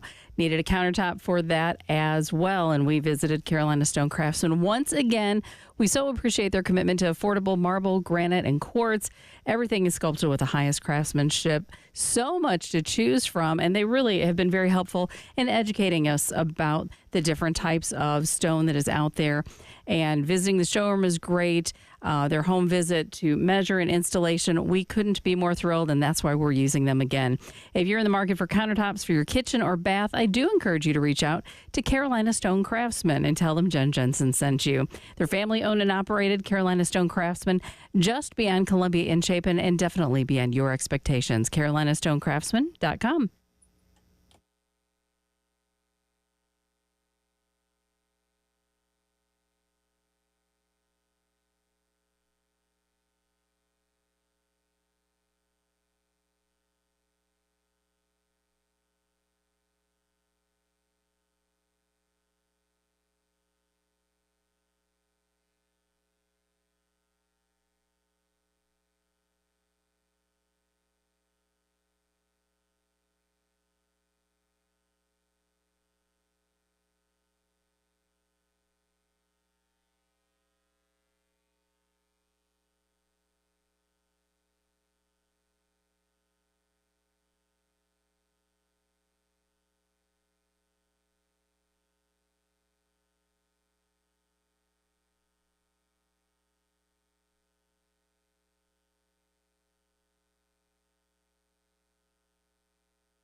Cushman Drive at Two Notch Road, we have a report of a tie-up there, as well as Forest Drive at I-77. I-26 eastbound there at exit 110, Sunset Boulevard, a tie-up there, and Percival Road at Forest Drive. Also, we have a report of an accident. Forecast for being the early part of November is kind of crazy. Humid and warm, 81 for the high, 74 tomorrow. 69 for Sunday, maybe some evening showers coming in on Sunday. But right now, still working to burn off the rest of that fog. It is 70 on the early game.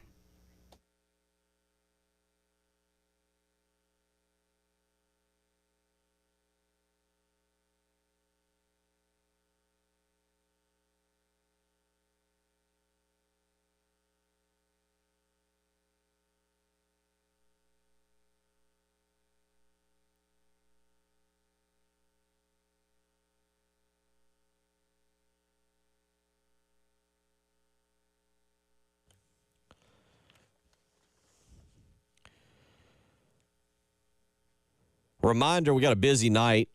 We'll get into some basketball here in just a minute. 6:30 pregame tip-off, South Carolina, South Carolina State. We'll let Preston get back into his proclamation and rant here in just a minute. You can tune in, though, here. 107.5 The Game here in Columbia, 100.3 The Game in Myrtle Beach. Again, 6:30 pregame tip. 7 o'clock tip-off. And then after that, following the game, we'll have the Love Chevy High School Football Scoreboard Show. Justin Hall, Elijah Campbell, producer Ed Bird right here. So make sure you tune in for that. You can keep up with all the action tonight. And then tomorrow morning, 11 a.m., Gamecocks game day at O'Hara Bakery on Main Street in Lexington. You can tune in, catch us as we get you ready for Vanderbilt and South Carolina tomorrow. That'll start at 11 a.m. And don't forget to come by and hang out for the watch party, 4:15 at O'Hara's in Lexington on Main Street. You can hang out. You could actually win some future Gamecock tickets. You might just be lucky enough to do that. So you can go out and watch at O'Hara's Bakery and at O'Hara's. They're right next to each other, the bakery and the... Or within a door or two. But yeah, are they? They're right next to each other. But, get out for that, and you could win some future Gamecock football tickets. So that's what we got going on tomorrow. Speaking of tickets, we have tickets to tonight's men's basketball game playing South Carolina State. Caller number 8 right now, 803-404-6100. You get a pair of tickets to tonight's game. How's that sound? I think that's a great idea. I just have all the cool stuff in here. You do, including that boot that stepped in some dog poo this morning. Oh, my gosh. Yeah, good job. Yeah.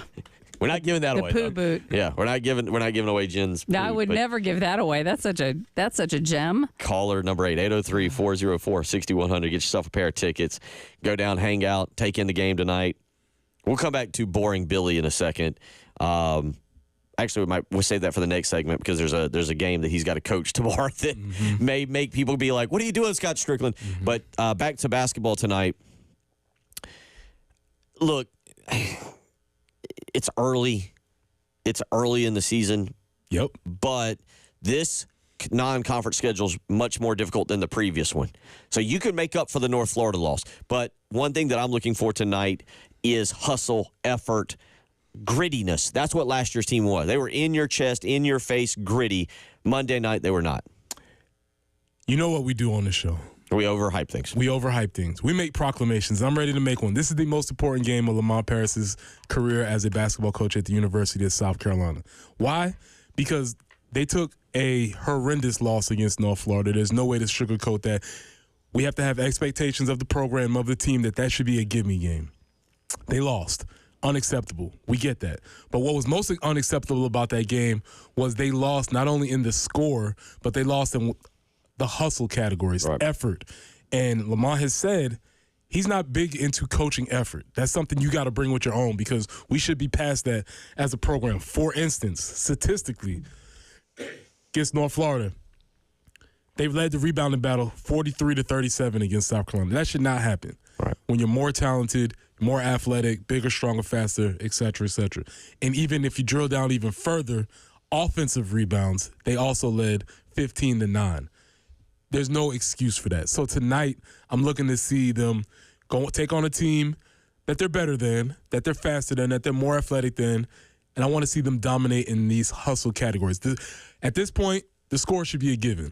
They're going to win. They should win this game. Right. If they don't, they're 18-point. Now, mind you, they were 17-point favorites the other night. So but if they don't win this game, we got way bigger problems. But I want to focus in on these specific statistics, the hustle statistics, and see if they got the memo, if they've gotten that corrected from the North Florida game. I'm with you on that. I will be very interested to see what the team attitude is to whatever they went through with Lamont Paris this week. Yeah, I'm sure it wasn't a great week of practice for them. Kind of because, as you said, Lamont made a comment, a very specific comment. Hey, I don't coach effort. You should have that. That should be in your bag of tools when you show up to play for me. Now, South Carolina State won their opener. Granted, they played Morris College. They won at 137-55. So you do hope that South Carolina State comes in, and I want to see them actually give South Carolina a little bit. It's not going to be one of those things where if at halftime it's 37-33, I'm going to Twitter saying, no, that's it, the season's over. I will say part of this is I want to see that team face a little bit of adversity. Yeah, you want to see them get pushed for sure. You want to see them get pushed and play a team that. But this is also going back to what Lamont said is the standard is the standard. You can't get up for certain teams because they're That's in a the great SEC point. or because they're a quote unquote big name non-conference game. If you have a standard as a program, that's how you should play regardless of who walks into the gym. Yeah, and this team is. I mean, look, they were picked 11th in the league. That's not 16th. So, in a way, you have to manufacture a chip on your shoulder a little bit. I mean, this is a team locally, if they've stayed in the bubble, they've heard all of us love on them and talk about how excited we are for the season. And, you got to get to the NCAA tournament again. Did they read too many of last year's press clippings? Did they buy a little bit into too much of who last year's team was? This is a brand new team, and we talked about it. Some of it tonight, Zach Davis, you're stepping into a new role. That new role doesn't necessarily have to be a three-point shooter. CMB. Yeah. You're stepping into a new role. He was protected a lot last year. You were able to kind of roam around free. Now you are the unmitigated guy on the team. How do you embrace that role? Yeah, I'm with you also on that. One other basketball game tonight. So I know NBA, you're still in the dark on what's going on in the NBA. We're still about a month away for you on that till Christmas. But there is a really good college game on tonight, college basketball game. If you want to just kind of flip over, check it out, maybe even a dislike of an interest in watching. Number 9 North Carolina is at number 1 Kansas tonight, 7 o'clock on ESPN2. If you just want to check out some good basketball and try and learn a couple names, a couple freshman names for the season. That's exactly what that'll be. I'll be like, okay, all right, there's some names I need to familiarize myself with because right now I'm not familiar with them. So that might be something that I'll take a gander at for a little while. Yeah, worth it. St. Francis makes the trip down to Little John Coliseum to take on Clemson. Clemson, no problem the other day with Charleston Southern. You do have essentially a full slate of games tonight if you want to get into some of them. There is some other games going on, but the marquee game will be at 7 o'clock tonight. I can go ahead and tell you I'll be cozied up somewhere to watch that. North Carolina at Kansas. Just see what they look like early in the season and kind of go from there. 803-404-6100. We have a visitor who's trying to get in the front door. He's going to have some donuts and some coffee. We will get to him when we come back. You're listening to the early game.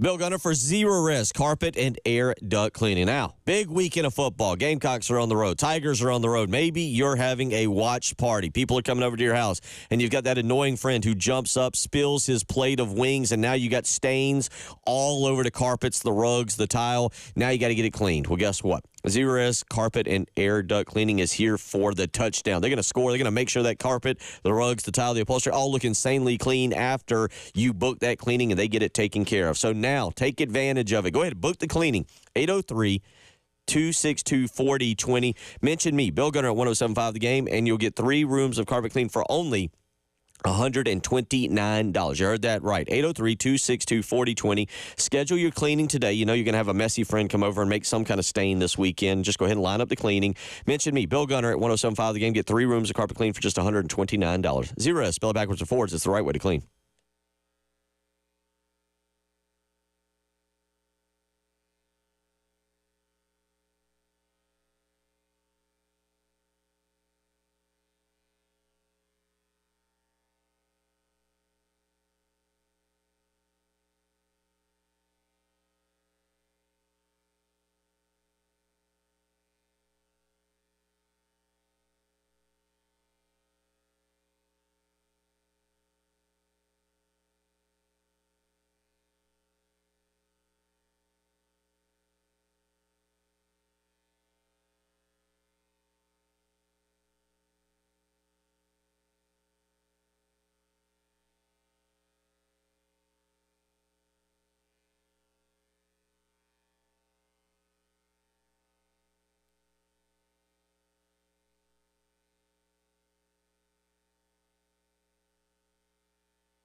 Still a slowdown Cushman Drive at 2 Notch Road, also Forest at I-77.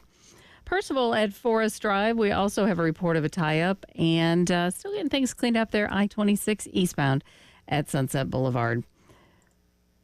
81 with some kind of humid conditions today, 74 tomorrow, 69 on Sunday, maybe some afternoon or evening showers rolling in on Sunday, but right now sitting at 70 on the early game.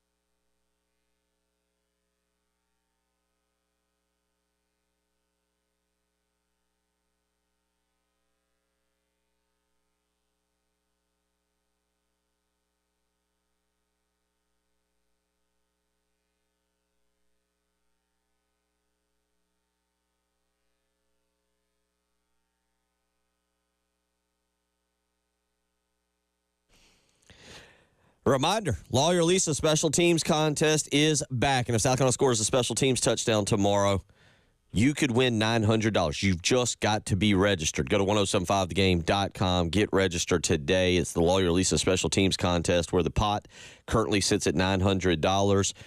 I do really think, and we'll discuss this more in the next segment as we give our final thoughts. Brian Glenn joining us in studio.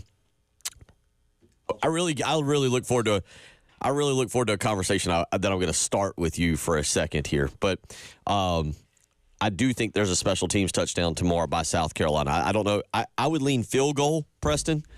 I think field goal. I feel like field goal is the better of the two options, even though Kai Kroger's pretty good. But I don't feel like they have the creativity this year on the punt fakes that they did last year. As in, you're lining up for a field goal, you fake the field goal and score a touchdown. Remember, we almost had one in game one. Brady Hunt. They call, what was it? Was it a guy downfield or a holding at the line or something? Torricelli was downfield. Yeah, but that's my guess. Field goal tomorrow. All right.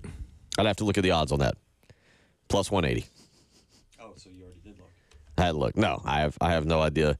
No, he's got the wrong. Wait a minute. Which mic we got? His mic's on now. Should be good. Talking to that one. There you go. Talk now. Testing. Hey, welcome to the program. Brian Glenn, fresh off of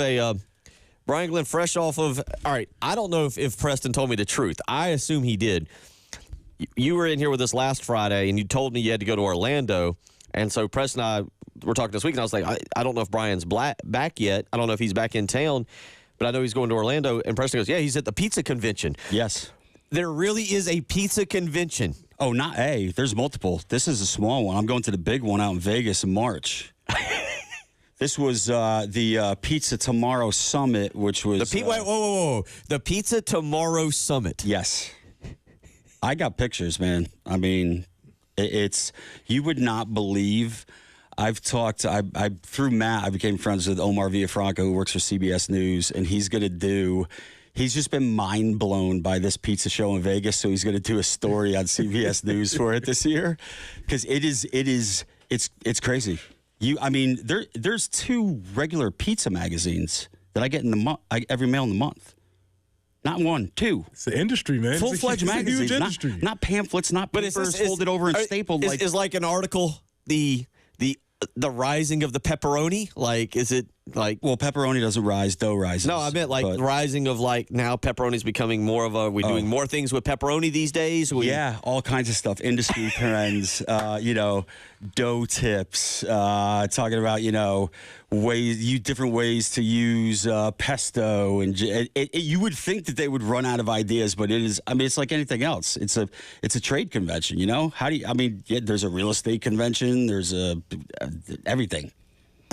Donuts. And then, half of the people don't know what they're talking about, but they get paid to do it, and you're like, well, you're a bozo. Is it like a lot of conventions where you see the person that's talking, but they've never actually ran a pizza shop, and so you're like, what are you telling me about? Because I've actually been doing this. There are some of them, but they do a good job of like taking operators who have had success in different way, like longevity or expansion, and bring those up. So it is pretty good.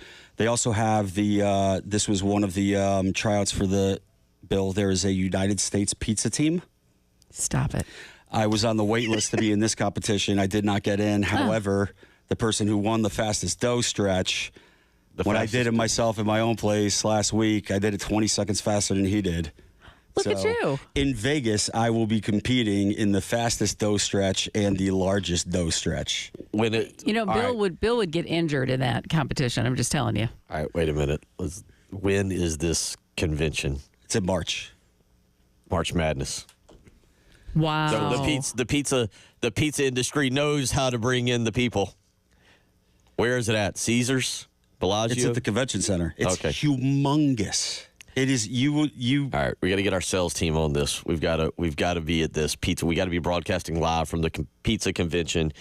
We got to be broadcasting live from the pizza convention in March for March Madness. I mean, I think that sounds like a fantastic idea. I think I should go and Bill should run the board. Yes. I can't hear her. You don't have headphones. Oh. Hand those to him. Sorry about that. He's like, she's talking. Bill never wants to hear me, so. True. This I'd is gladly give you. a pleasant thing. All right, so pizza convention. Well, let's get serious for a second and talk about something in all seriousness that's near and dear to your heart that you're very excited about. You and Preston are kind of working together on this. Pizza for Preemies, which is Pizza for Preemies month. Yes. November is National Prematurity Awareness Month. So this is at the Village Idiot. It's our 7th annual Pizza for Preemies, where we raise money for the March of Dimes all year long. The March of Dimes, they do life-saving research for moms and babies born premature. Preston and I have both been through this, and it is a life-changing, life-altering experience. I think, we were lucky and blessed and beyond belief, I believe Preston as well, to have our babies make it out of the hospital. And, right now they're in 2nd grade and doing great. My wife, was able after a couple weeks in the hospital to get out and healthy. So it's something where we really felt, a want and almost a need to give back and help, because we had every advantage in the world. We had 3 sets of grandparents that were retired. The hospital was 10 minutes away from our house in all 3 of our locations. We didn't have to explain to a boss what was going on and why we couldn't be there. And even with all those advantages, it was debilitating. It would crush you. I mean, I fell to my knees in that parking lot multiple times. So being able to, have our own business and put together a program and raise money to help out March of Dimes, their research is life-saving. 20, 25 years ago, my twins wouldn't have lived. So it's really something that's important to us. And Preston, I know. Same, very similar. I have very similar experience. 73 days in NICU. So it was a long time. But one of the things and Brian and I've talked about it is, if you ever want to see humanity at its highest matter, I know right now is a time where everybody's anxious and everything, but you don't want to go there. But those people, as far as the nurses, the doctors, the parents, the mothers, you see strength, you see all those things, and you just see what we're capable of as human beings. And that's something that I'll never forget, being in those moments, being supported by all of those nurses who were doing wonderful work, working around the clock, the doctors, the parents inside. It was a life-changing experience, as Brian said, and we were fortunate, obviously, to get through it. And it's been something that I'll never forget. So any way that I can contribute, I'm willing to help. Talk about that. How can people be a part of this and contribute? Yeah, so we are, a percentage of all the sales for the entire month are being donated. So just by coming in, you're donating there. We have cutouts that we're selling that you can put your name on and hang up in either one of the locations all month long. We have our feature of the month is the Pesto Primi Vera. 100% of the sales of that are going to the March of Dimes. And we have on the website and in the stores, this is the first year we've done a direct to donate QR code. So there's a lot of different ways, but just come get, you got to eat one of your meals this month, grab a pizza, and a portion of that is going to the March of Dimes. What is the website? MidStateRoofingPizza.com. So go and do that, and really cool. And Brian's going to start joining us hopefully every. We're not going to make you bring donuts and coffee. We enjoy you, but we don't. You don't have to pay a price. That's right. We enjoy you enough. We. Well, I'll probably be bringing them for myself, so I might as well get that's a little okay. If extra. you're bringing it for yourself, and But we just have to I get will some. not bring you a small coffee, Bill. Yeah, I just don't asked. do small. But anyway, Brian's going to be joining us throughout the month. We'll continue to talk a lot about this. Make sure you go by one of the two locations, the 5 Points location for the what I call the college atmosphere. I'm taking my kids. It's a great location. I love it. And then you got the Olympia location, which I guess I label more of the adult location, if you will. Fair enough. Yeah, fair enough. So it's Friday. It's pizza night anyway, so why not? Yeah, exactly. But I tell you what, best buffalo chicken pizza in the state. I haven't tried that one. Hands down. Well, maybe that's what I'm bringing next Friday. Hands down, without question. We'll come back. We'll take a look around college football. Billy Napier's back.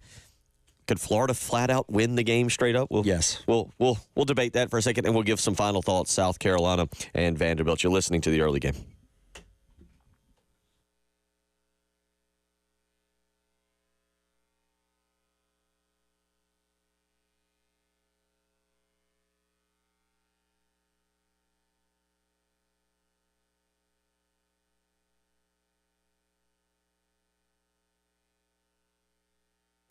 Bill Gunner from Mid-State Roofing, where for nearly 30 years, Mid-State Roofing has been the leader in the roofing and waterproofing industry. And you know the reason that they're the leader? They think about your roof 24 hours a day, 7 days a week. Let's be honest. You do not think about your roof. You're thinking about pizza. You're thinking about football. You're thinking about basketball season coming up. You're thinking about getting the kids to gymnastics or basketball or some kind of practice.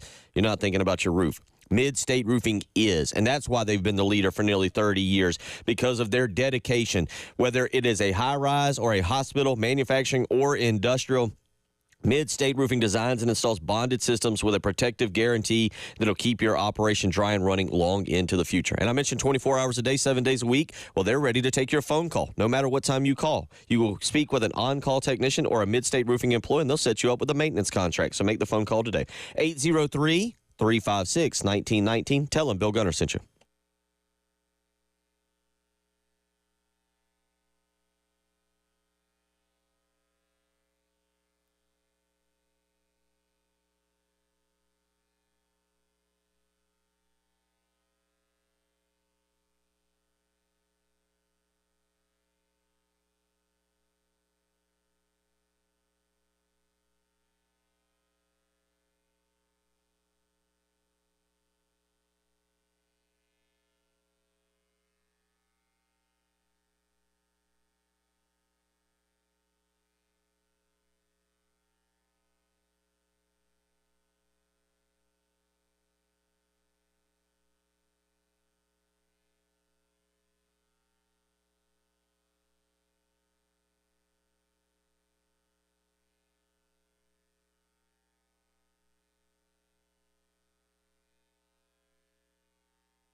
Wrapping it up.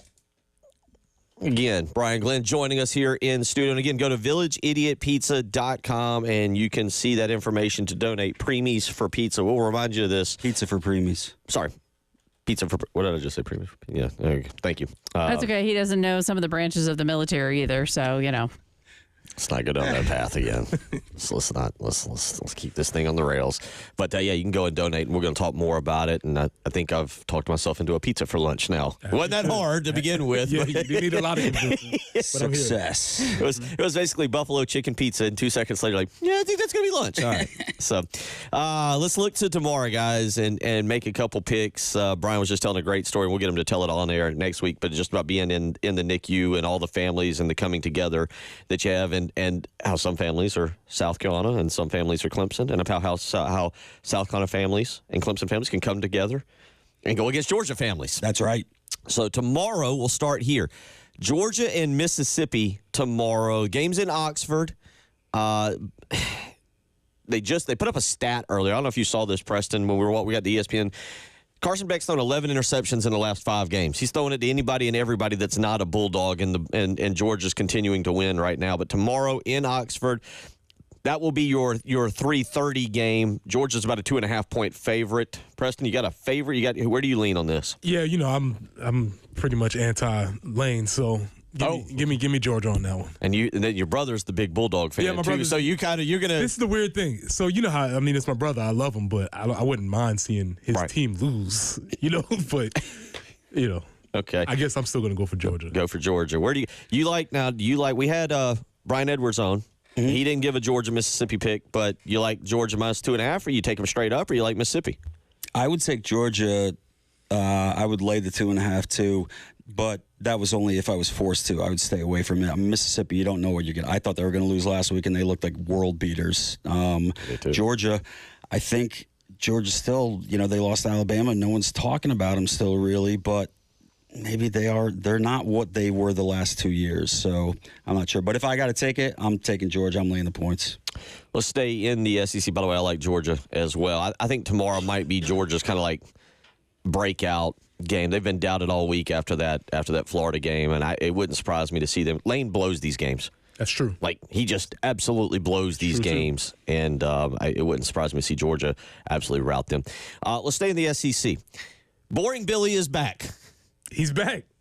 He got the old dreaded note of approval, vote of confidence from the AD. They put out a whole statement. This wasn't even a. That's how you know it was really, really a tenuous situation when the AD has to come out and say, yeah, he's coming back next year. That means they were considering him not coming back next year. So Boring Billy's back, and to be honest, he hasn't done a bad job. They lost early, but they're still in the mix. They got a really tough schedule. They've won the games they should have won. They've lost the ones they should have lost. I mean, he's there. I don't know how that fan base feels about that, but interesting timing on that because they're 4-4. They need 2 wins to get bowl eligible. This week it's Texas. Next week it's LSU. Then it's Ole Miss, and then they finish up with Florida State. And Florida State really probably might not even show up to that game. Do they have a chance? They're at Texas tomorrow. It's the noon ABC game, so that's the 11 a.m. Texas kick. DJ Lagway's still hurt. What's his status? He is questionable. He was questionable as of last night. I didn't look at the Florida. I don't know. Actually, I say questionable. Play. If he plays, they have a chance. If he doesn't play, no chance. I'll see if I can pull that up. Where you go? Florida at Texas. By the way, I think Texas is about a 2-touchdown favorite. Again, interesting that they give Billy the vote of confidence before he's about to get reamed for 3 straight games and the fan base lose their mind. I don't think they're going to get reamed for 3 straight games. Oh, okay. I think Florida is going to win this game straight up. This would be, as we sit here and talk, 22.5-point favorite is what Texas is. I'll take the points, and I'll be happy with that. But I also sent David Cloninger out to Vegas with a couple of dollars, and if they win straight up, you may see me running around 5 points with my shirt off. Free pizza for everybody. It is. Pizza party. It is a good number. Clemson line is down to 5 tomorrow, 3:30. ESPN. It was 6.5 yesterday when we were doing the show with Brian Edwards. It's down to 5. Clemson, number 23 in the college football playoff at Virginia Tech. This could be a statement game just for Virginia Tech picking up a big win. I think Virginia Tech is a good program. I think that they have not really been able to put it all together this year. But I I think Clemson bounces back here. I think that they get it back on track, and I that line going down is giving you some value. Well, people jumped off of Virginia Tech when they lost to Vandy, but we found out that Vandy's decent. So I think once they lost that game, people stopped paying them attention, but they've been steadily going through the season. Is that in Blacksburg? Yeah. Yes. I switch. Switch? I would like to officially switch my vote. There you go. Okay, you're switching your vote. We got this text yesterday. We got two of them in. Clinton weighed in when, or not Clinton. Who is this? We got, I think the guy's texted, whatever. Very upset that Brian Edwards came on and picked Vanderbilt to win. Brian Edwards, a Vegas insider, not supposed to be biased. His job is to be not favor a team. We got called a tater station. We got told I got an angry text that the guy was tone deaf. That we're a Homer Gamecock station. Virginia Tech by 90 tomorrow over the Tigers. We're a Homer station. That's what we are. Speaking of which, that brings us to South Carolina and Vanderbilt tomorrow. Well, we all pick South Carolina. Everybody feel good about that now? But your thoughts on the game? My thoughts are this: if you flip everything around, and the Vanderbilt's results were ours and ours were theirs. I mean, they've lost 3 games. They lost by 4 points. They lost by 3 points. They lost by 3 points. I mean, they're 10 points away from being undefeated, or actually 13, I guess. But, they're a scrappy team. I think Pavia, his if you walk in there expecting to win, he's going to beat you. He's going to convince his teammates that they can beat you. 2 shots of whiskey. Let's go. Rhinestone Cowboys, and we're getting tipsy. Y'all have a great weekend. Brian, we'll see you next Friday. Yeah, 15 beers and 10 beer town. You got it. A really good text here. I'll try to remember to bring them back up. What's up, Brian? How you doing, man? Doing good. Pressing here for our good folks at Integrated Media. Listen, man, we've been trying to tell y'all all year that you need to get yourself set up. The weather is cooperating. You can still sit outside. You can still enjoy everything around your house with the good folks at Integrated Media. You can get Samsung Weather Terrace TVs that are waterproof. You can get Sonos outdoor speakers for TV and music, or Wi-Fi that works indoors and outdoors. My personal little favorite is you can control all your devices from just one remote. The season is winding down. We're coming into prime time. Whether it's Thanksgiving, whether it's Christmas, you still have an opportunity to get yourself set up with the good folks from Integrated Media. So whether it's home theater setup or adjusting your thermostat, monitoring your security system from your cell phone, Integrated Media is the company that you need to call. So call Nathan and Michael at 803-948-8327. That's 803-948-8327. Or you can reach them online at integratedmediainc.com. It's online at integratedmediainc.com.